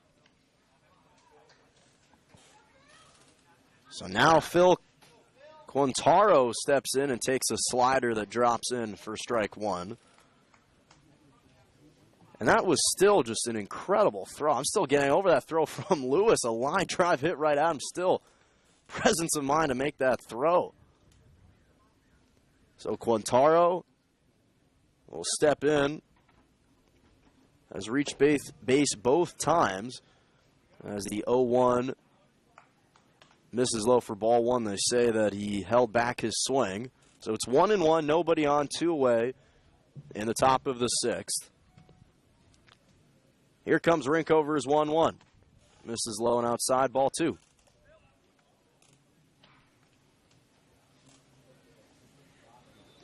So what once was a great start, an opening half of the inning for the Cubs in the top of the first where they played at a run, have yet to see those results in the sixth as a line drive up the middle gets Quintaro on with a two-out single, and maybe, just maybe, the fortunes might change for the Cubs in this top of the sixth.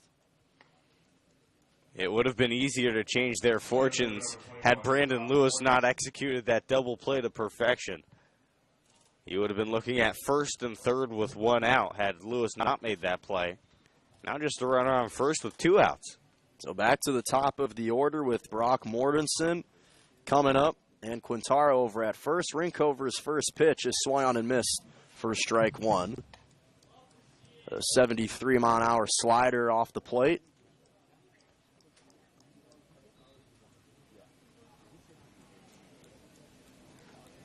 But maybe the Cubs can finally plate some runs and make this a ball game here in the sixth as the 0-1 is ripped deep into right center field. Back on the wall is Lucas, and he makes the catch to end the inning. So the Cubs can't plate any runs on one hit, no errors, and one left on base. Bottom half of the sixth coming up for the Oaks. They lead at 9-1 over the Coastal Cubs. You're watching Oaks Baseball here on the Oaks Baseball Broadcasting Network. Don't go anywhere. We'll be right back.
Welcome back to Sparky Anderson Field as we head into the bottom of the 6th inning as Tyler Ryan smacks the first pitch he sees out of play for strike one. Welcome back, everybody. If you're just tuning in with us, it's been a dominant performance by the Oaks throughout this entire afternoon as they lead the Coastal Cubs 9-1 with new pitcher on the mound, Mike Jacobson, dealing the 0-1 way off the plate for 1-1. A couple changes for the Cubs, actually a number of changes that we'll provide you with in just a moment. But for Tyler Ryan, the junior from Santa Clarita, California, batting .200 with the Oaks this season, rips a 1-1 pitch into shallow center, and that'll drop for a leadoff base hit. And the first hit of the game for Tyler Ryan as he came in to pinch hit for Chase Cockrell. And now Jordan McFarland coming up to the plate, 1 for 3. So we're going to provide you with some of those changes in just a moment as the first pitch to McFarland's taken inside and on the knees for strike one. Schmeling has moved over to first base as the 0-1 curveball drops into McFarland for 0-2. Ryan Guardino takes over in left field for Christian Amador. The 0-2 runs up and in. Gets past the glove, Gonzalez, and Ryan will strut over to second base on another wild pitch. 1-2 the count to McFarland. And Meredith is over at third base in place of Nick Catalano. So those are the changes for the Cubs' infield as the 1-2 to McFarland is ripped to short, and Metcalf corrals it and makes the throw to Schmeling over at first for out number 1. And actually he missed off the plate, so Schmeling didn't have his foot tagged. And McFarland will be safe over at first. Yeah, McFarland hustled, and he was rewarded for it. It was an errant throw by the shortstop. So 2 on and nobody away in the bottom of the 6th. Jacobson digs in and deals the first pitch to Sam Shaken, for ball 1. McFarland over at first. Ryan over at second. And Shaken down the count 1-0. The fastball gets past the glove of Gonzalez again. And McFarland advances to second with Ryan advancing to third. So another wild pitch. Back-to-back wild pitches brings the Oaks one player 90 feet away from home plate again.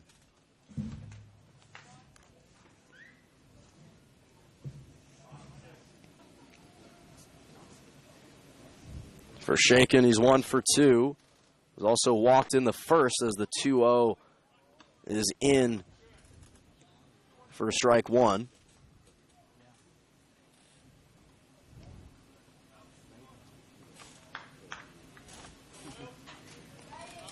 And Will Pickett's actually does come in to pinch hit for him as the 2-1 is swung on and missed for strike 2. A lot of changes here today, Jonah. Just a couple. Nothing we can't handle. Runners at second and third. 2-2 to Pickett to slot back in front of the screen. And we'll do it again. Will Pickett's another returning player for the Oaks. Played in limited action last season, but is a valued part of this Oaks team. Played at Cal State Bakersfield this past fall as he rips one deep into left field, but it looks like it's going to drift out of play, and we'll do it again. Yeah, Pickett has been struggling so much this year. Finally starting to find some life at the plate. But one thing that you can always say about Will is he fights at the plate. He grinds out at-bats, and he walks quite a bit.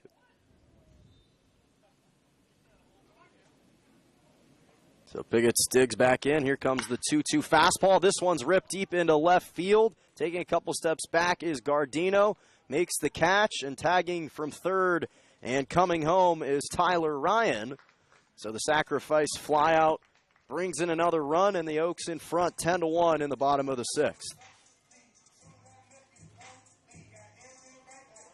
Good swing from Will Picks. Grinded the whole at-bat. Finally saw a pitch he could drive, hit it hard to left field, and he got an RBI out of it. And now Michael Tillman will step back in with one out, and McFarland over at second. McFarland's going to go to third, and he's going to have no resistance, so McFarland steals third, and once again the Oaks have a runner 90 feet from home plate. So heads-up play from Jordan McFarland. Saw Meredith far off the third base bag, and Jacobson wasn't ready for it. Here comes the 1-0 to Tillman, misses low for ball two. Michael Tillman also had a great game against the Cubs a month ago, was 2 for 4 with an RBI and a run scored. And the 2-0, another wild pitch past the glove of Gonzalez, but McFarland is held up at third. So a 3-0 count now for Mike Jacobson.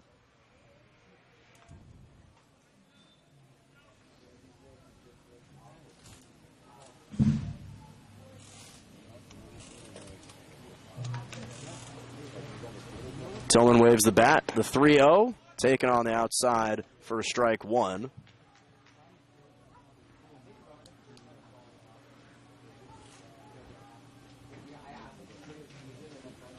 And Tillman trying to stretch that lead. The 3-1 pitch is slapped back against the screen. Fifth full count now coming up for the Oaks.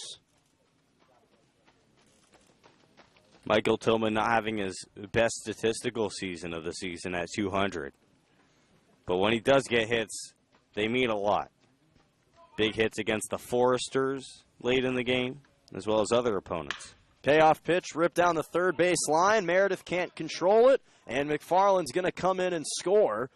We'll see if they mark it down as an error. I think it and has they to will. So on the E5, McFarland comes around to score. It's 11-1 the Oaks.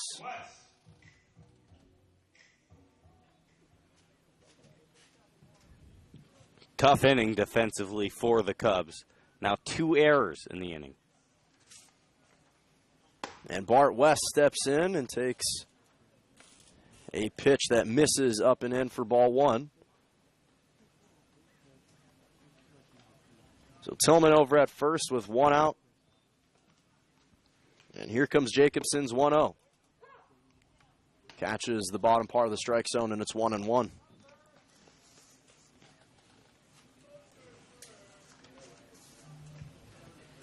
Tillman waves that bat over his right shoulder. Jacobson digs in and deals the 1-1. Swung on and missed for strike two. 86-mile-an-hour fastball from Mike Jacobson. He's surrendered 2 runs in this inning, but trying to get out, just giving up that as the 1-2 curveball misses, and it seems like he's going to be called for a balk. The second balk of the game for the Cubs. One was committed back in the first inning by Joe Kinski, and now Jacobson commits one. So Bart West over at second base as the 1-2 pitch is grounded into the Oaks dugout. Nice. So we'll do it again. Sorry, Jonah. Nice play by Brandon Lewis in the dugout. Hopping up in front of a couple teammates and snagging that grounder with one hand. So here comes the 1-2 curveball in the dirt. But Gonzalez able to keep it in front of him, and it's 2-2.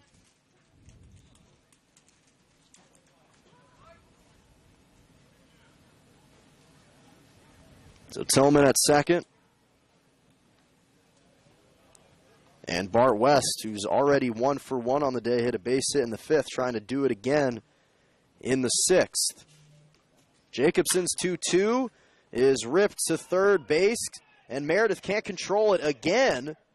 And the throw to second this time is able to get Tillman for 2 outs. So West will advance to first on another error committed by Meredith, but he's able to throw out Michael Tillman at second on the 5-3 putout. So at least Meredith able to somewhat make up for that miscue as Bryce Vitt slaps the first pitch back against the screen for strike 1.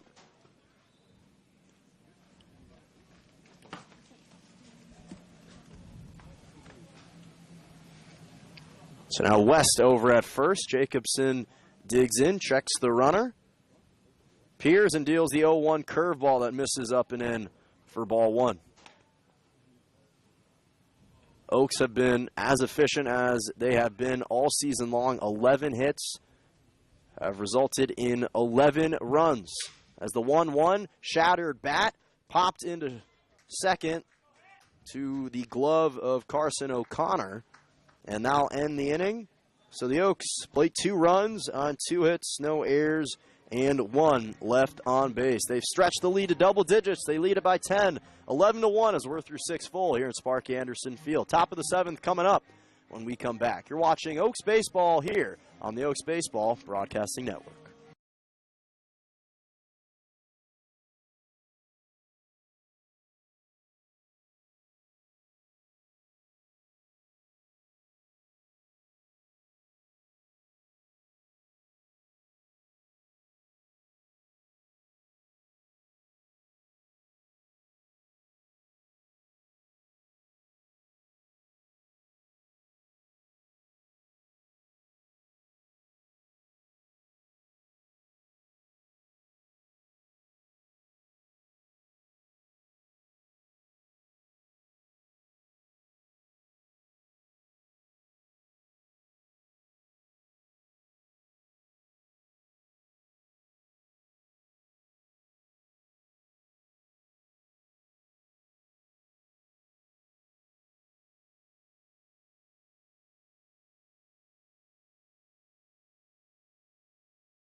Brandon Lewis.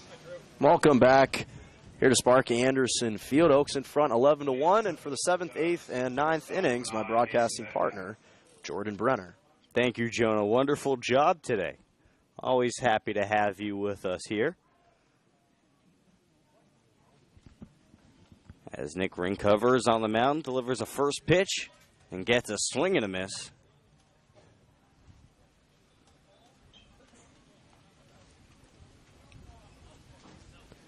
Mason Metcalf down 0-1. The next pitch from Ringcover down in the dirt. Count even at 1-1.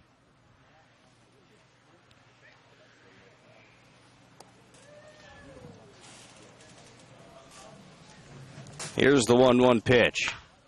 Off speed, what a grab by Ringcover. He fires it over to first in time for the first out of the inning. Heads up play by the lefty.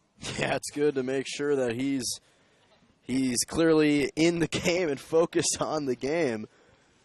That was kind of a bang-bang play. Hit right to him. He's there and able to make the play to first.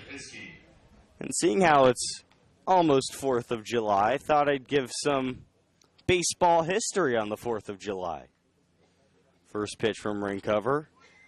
Big slider on the outside corner for a strike to Jared Hiskey. Out of Santa Barbara City College, he's 0 for 2 today with a walk. Next pitch, at the knees, 0-2. Well, when you're talking about 4th of July baseball history, you got to start off with Lou Gehrig's famous farewell speech. 0-2 pitch right down the middle, nasty pitch for the looking strikeout. First of the day for ring cover. So Lou Gehrig famously saying, "Today I consider myself the luckiest man on the face of the earth." And though that's not connected to 4th of July, it actually happened on the 4th of July. Nolan Ryan also had his 3,000th strikeout on 4th of July as the first pitch misses to Gabe Barthelmess, and the count is 1-0. 4 years after Ryan's 3,000th strikeout, Phil Niekro threw his 3,000th strikeout. And that one got away from ring cover and hits Barthelmess on the back. He takes it like a champ and trots over to first base on the hit by pitch. And you couldn't have said that any better. Took it like a champ. That was a bullet right at him. But, hey, sometimes you got to make some sacrifices if you want to try and get your team back into the game. Another game that you have to talk about in terms of baseball and 4th of July came in 1985 in a Mets and Braves regular season matchup. First pitch from ring cover, down and in, 1-0. Dwight Gooden, the famous Met, started that game, but what made that game famous was that it started on 4th of July and it ended on July 5th. Played until 4 in the morning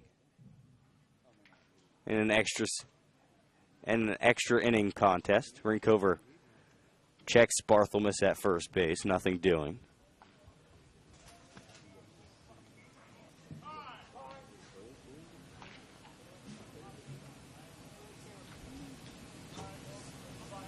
Time on the play and some confusion with the first base umpire.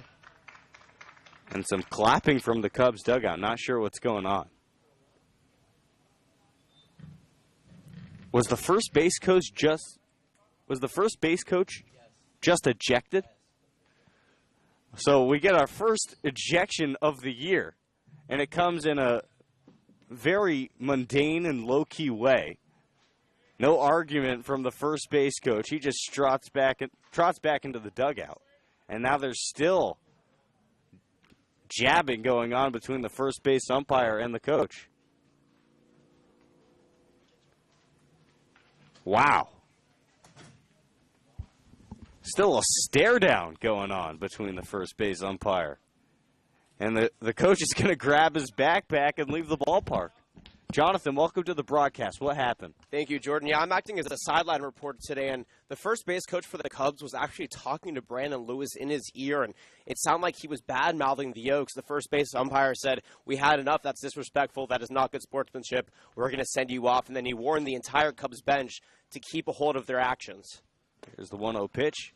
Called a strike. And I'm going to give it back to Jonah Malkin for the rest of this game, but that is exactly what happened here in the last couple moments. It's been chippy. The Oaks bench has already gotten a warning, as well as Michael Spears, who is no longer in the game. So since inning one, there's been a lot of mouthing off between these two teams. Well, thank you for the insight, Jonathan. Happy to have you with us. 1-1. A big curveball called a strike. The count is 1-2. So we have an ejection. And now nobody's coaching first base for the Cubs. There's the 1-2 pitch. What a pitch. A big curveball called. Strike 3. Gonzalez goes down looking. No runs, no hits, no errors, and a runner left aboard. 2 strikeouts for ring cover. And we're through 6.5. 11-1 Oaks. You're watching Oaks Baseball and Oaks Baseball Broadcasting Network.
Mike Jacobson back on the hill.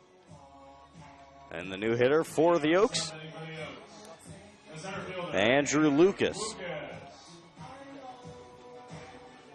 Andrew Lucas, in his only plate appearance, walked. He replaced Michael Spears, who went 2 for 3. Jacobson peers in for his sign, kicks and offers.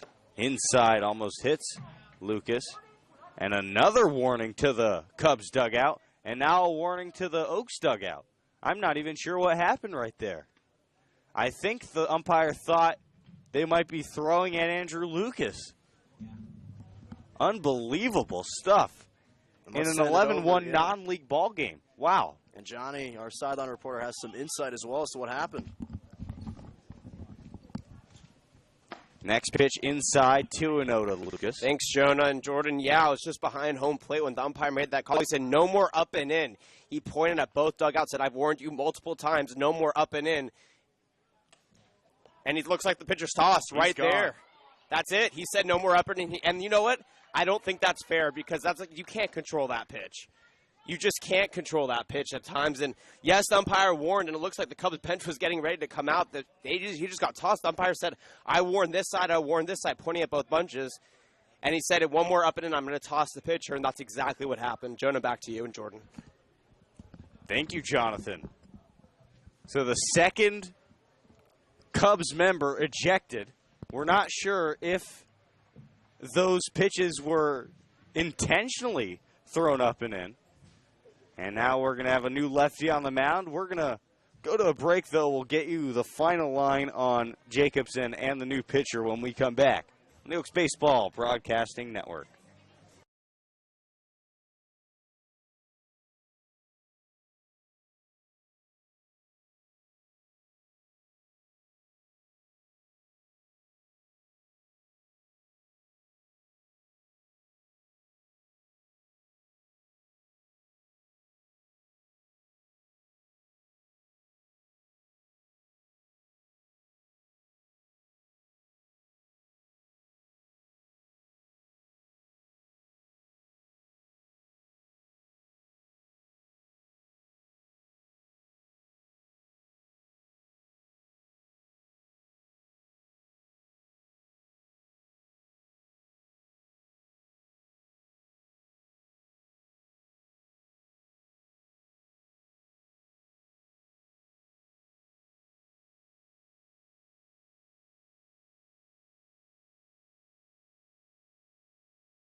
The new pitcher is the lefty Justin Marlett.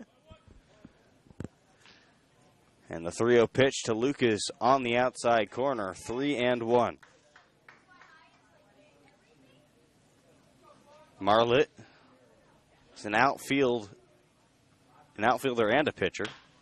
3-1, slow ground over to third base. Meredith, a shot over to first base, but not in time to beat Andrew Lucas, who was hustling out of the box. That's great hustle by Andrew Lucas. Once again, we've seen now 2 Oaks batters able to beat out the throw from third. So Max Weinstein in for his 5th plate appearance. Right now he is 1 for 2. First pitch, high. He's only 1 for 2 because he walked in the first and he had a sac fly in the third. He had a 2 RBI single in the second. And he grounded out into a 4-3 put out in the 5th. Next pitch off the plate, 2-0.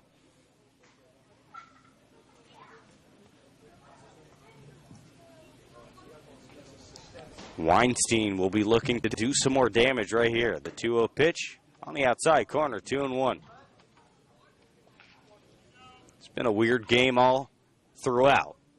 Cubs jumped on top quickly, 1-0 through the top of the 1st. That was short-lived to say the least. 2-1. High fly ball to left field, not deep. Left fielder and center fielder converging, but it's going to be Gardino in left field making the catch. And now it's going to be Brandon Lewis, who started the game at third base. Now he's playing first base. Lewis tripled in the 1st, walked in the 2nd, struck out in the 3rd, and flew out in the 5th. 1 out, 1 on. First pitch, outside corner, 0-1. Tyler Ryan sits on deck.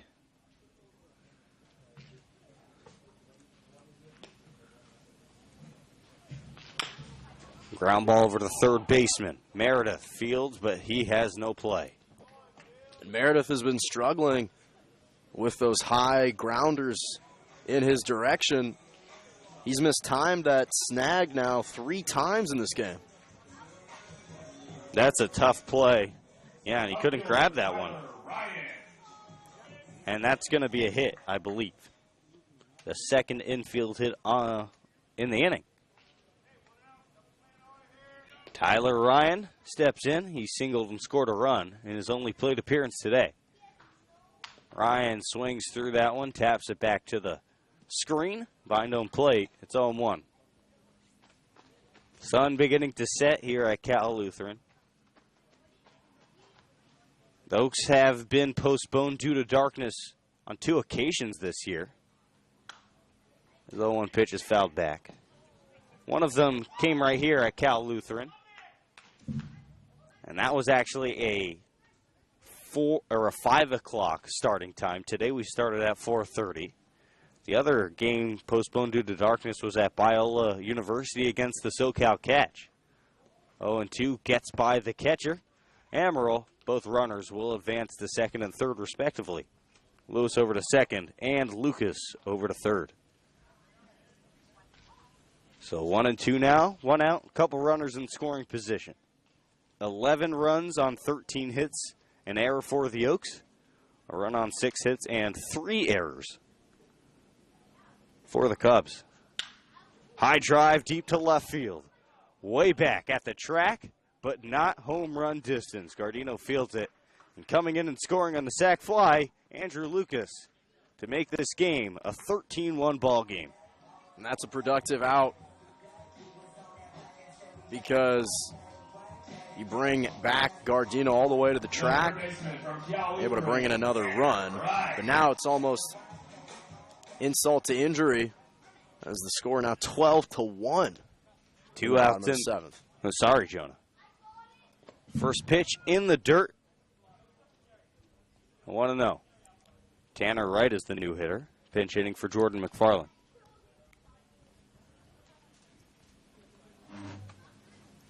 One to right. Fouled off. 1-1. Tanner Wright, although it seems like a century ago, last Oaks game, well, he was the player of the game with a 4 RBI outburst in that one. Started on the bench, but he's come in late in this ball game. Fouled behind home plate and out of play into and onto the campus of Cal Lutheran, right behind us. A ball and 2 strikes. And the final 4th of July baseball memory that I will give to our viewers right after this pitch. 1-2, fouled back again. Albert Pujols actually hit his 300th home run on July 4th. That was a big home run in the moment, but now he's all the way up to 600. 1-2 pitch, cut on and missed for the 3rd out of the inning. The Oaks get a run on 2 hits, no errors, and a runner left aboard. 12-1. It's all Oaks, and it has been pretty much all game long. We're back for the 8th in just a bit here on the Oaks Baseball Broadcasting Network.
Left fielder number 8, Ryan Guardino. Ryan Guardino, the left fielder, pinch hitting for Christian Amador. He's a big left-handed hitter, and he's facing Eric Ma. After ring cover went 2 scoreless innings. First pitch cut on and missed, 0-1.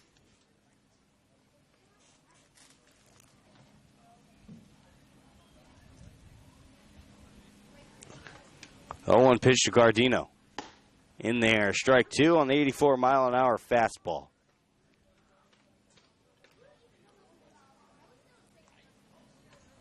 0-2, and here comes the splitter. You'd think. That's Eric Ma's bread and butter. There it is, ground ball over to second base. Brandon Lewis fields it. Ma trying to get over to first base, but not there in time.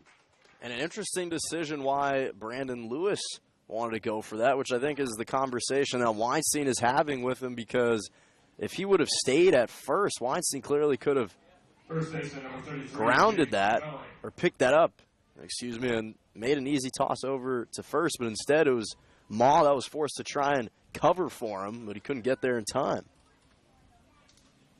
So a runner on, nobody out for Jake Schmeling. Low and away, 1-0. Schmeling has 1 at-bat today. He had a base hit on the infield. Was later thrown out at first base on a double play to the third baseman, Brandon Lewis. A 1-0 pitch is off the knob of the bat of Schmeling, and it's called a foul ball. So the count 1-1. Chippy ball game so far.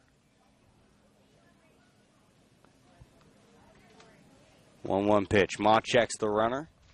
Sets, gets his sign, and fires. Down and away again, 2-1. Ma hasn't pitched in a little while. A little over a week since he made his last appearance. Had some soreness in his arm. Nothing too serious. Happy to see him back and playing, though. 2-1 pitch. Fastball cut on and missed. The count is now even at 2.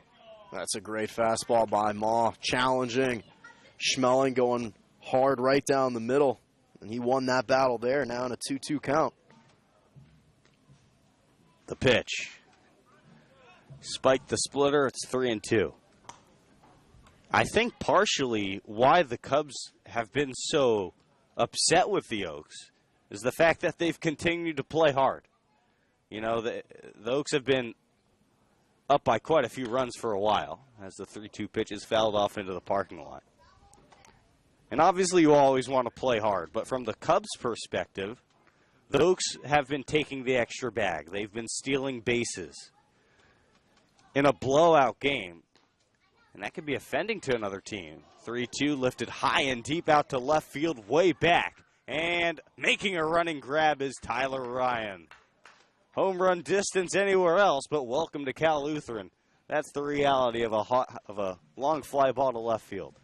Yeah, and that's just kind of a perfect example of the type of night and day that the Coastal Cubs have had. It seemed like that one might have been able to get over the wall, but instead drops in a couple feet short, and Ryan able to snag that one right by the warning tracks. Nolan Meredith swings at the first pitch, hits a liner to center field, and Andrew Lucas is there for the grab. So 2 quick outs now with Gardino at first base. Phil Quintaro in for his 4th at-bat.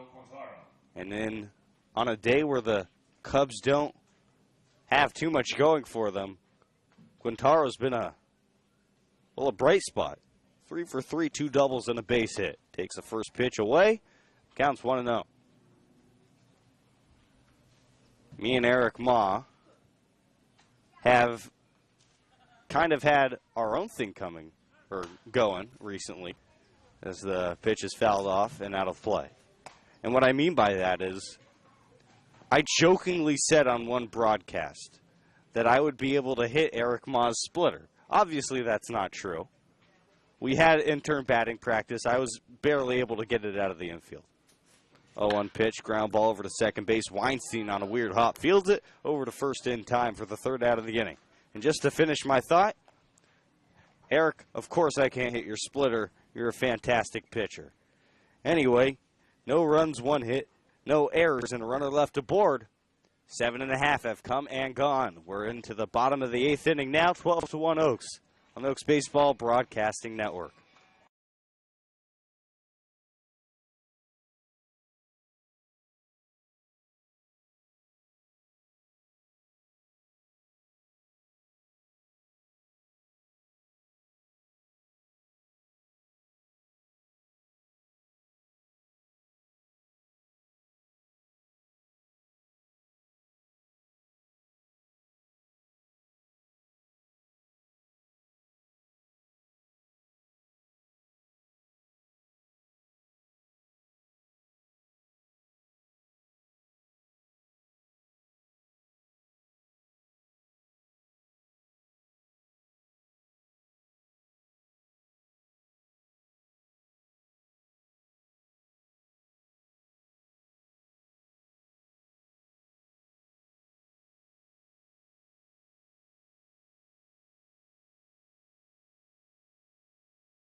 Will Picketts leads off the bottom of the 8th inning. Picketts has had 1 plate appearance today, hit a hard sac fly to left field, and now in for his 2nd plate appearance.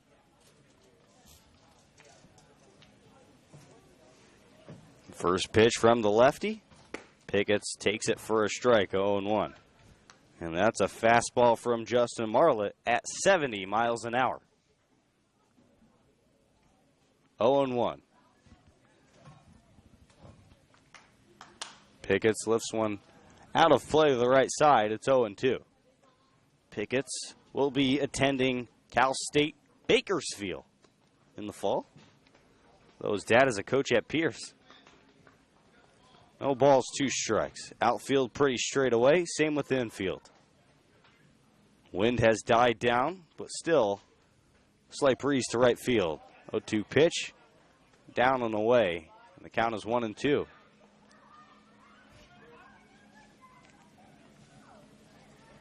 Michael Tillman is on deck. A ball and 2 strikes. Pickett's swings at an off-speed pitch at 60 miles an hour. He waited, and fouled it off to the left side on the ground. One of the longer ball games of the season, but it didn't let us down in terms of excitement. The 1-2 pitch. Up the middle for a base hit for Pickett's. He's 1 for 1 on the day now with an RBI. A good day off the bench for Will. He leads off the inning with a base hit.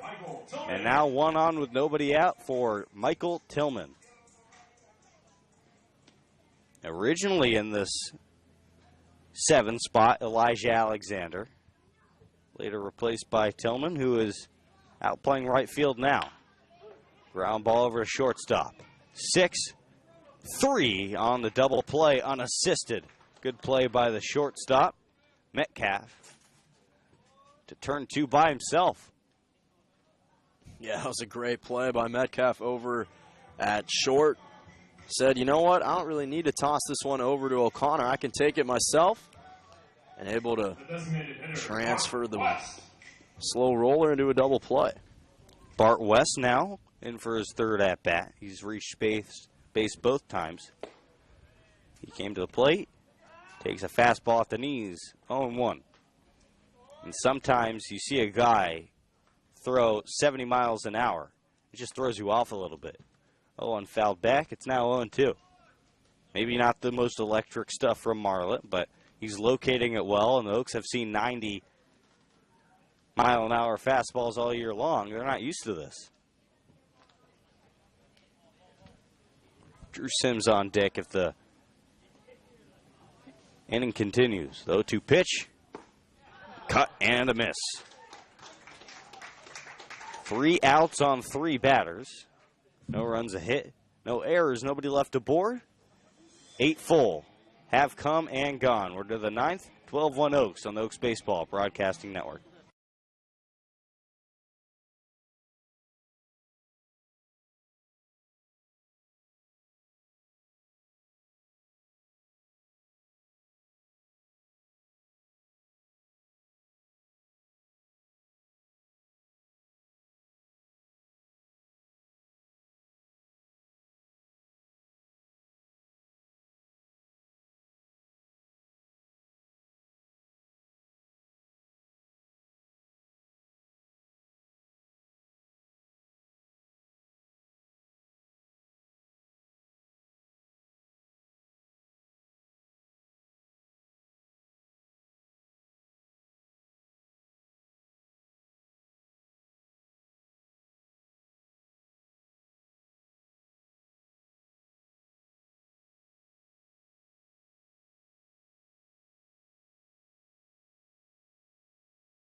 Brock Mortensen leads off the top of the 9th inning. Last chance for the Coastal Cubs. New pitcher is Joe Torres, the righty from UC Davis. Eric Ma went 1 inning, gave up a hit, but that's it. No runs, no walks, and no strikeouts. Torres rocks and fires first pitch.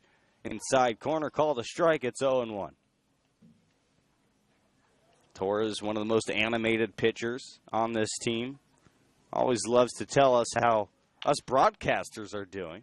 So one pitch is fouled off to the right side, out of play. No balls, 2 strikes.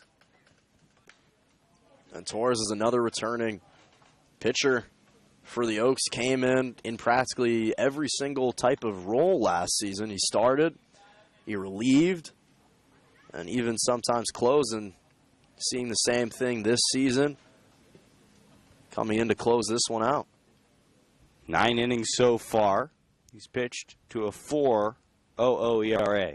0-2, cut on and missed. Nasty changeup from Torres for the first out of the inning.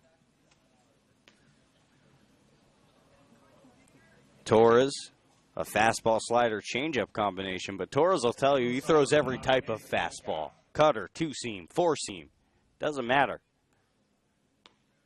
A funky delivery and a funky arsenal for his pitches. Mason Metcalf, the new hitter. Torres rocks and fires, down and in, 1-0. Yeah, it seemed like he lost a little bit of his footing on that throw. It was a little off balance after his release. 1-0 pitch, a slider right in there, 1-1. Tune in to the Oaks post-game show where Jonathan Rifkind will interview one member of the Oaks. Not sure who it'll be yet. 1-1. Upstairs, 2-1. Could be Chase Cockrell, who went 2 for 3 with 2 big home runs in his 3 plate appearances. Could be Max Weinstein, had a big day. Played good defense, playing his last game for the Oaks for a while. And there's a ground ball over to Weinstein, tossed over to first for the second out of the inning. 1 out away now.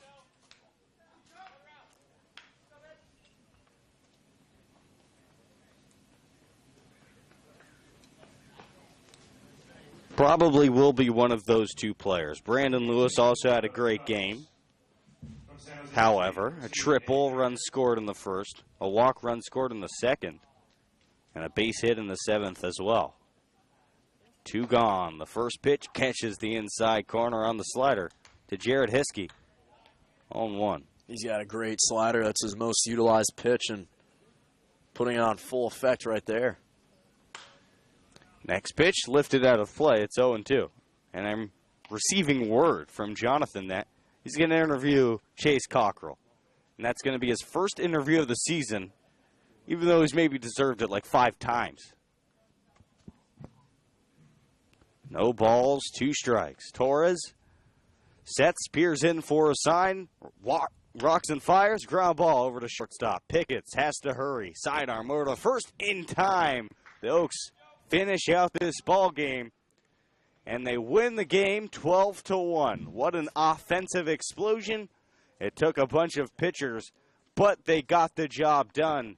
The Oaks now remain hot. They've won 6 of 7 games, and they are cruising into the 4th of July break.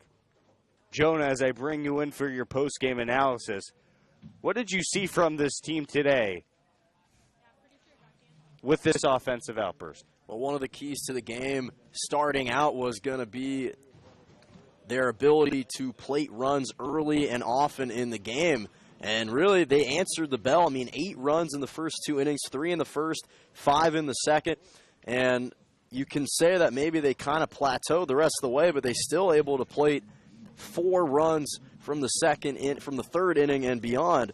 And that was really one of the keys to the game. They had to get off to a better start. They did that. We talked about their need to have consistent pitching throughout the entire game. They delivered that as well. Torres closed it at the end, and ultimately they did what they had to do in a non-conference game. They were clearly the much more talented team, and they took care of business. And it was a game filled with emotion on both sides.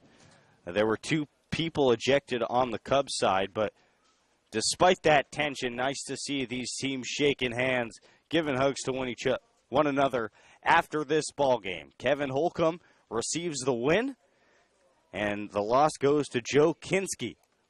And that's gonna just about do it for us here from George Sparky Anderson Field. The Oaks clobber the Cubs 12-1.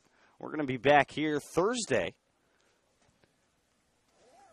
We're going to be back here Friday, actually, as the Thursday game was canceled. I just received word. So a couple days off for the Oaks. A nice little break for the 4th of July. Well-deserved for everybody who made this broadcast possible. Our wonderful intern gang, Jonathan Rifkind on sideline reporting. Sean McKinnon doing a wonderful job producing and subbing in for Jonathan, doing color and a little bit of play-by-play today, Jonah Malkin. My name is Jordan Brenner, signing off. Have a wonderful 4th of July.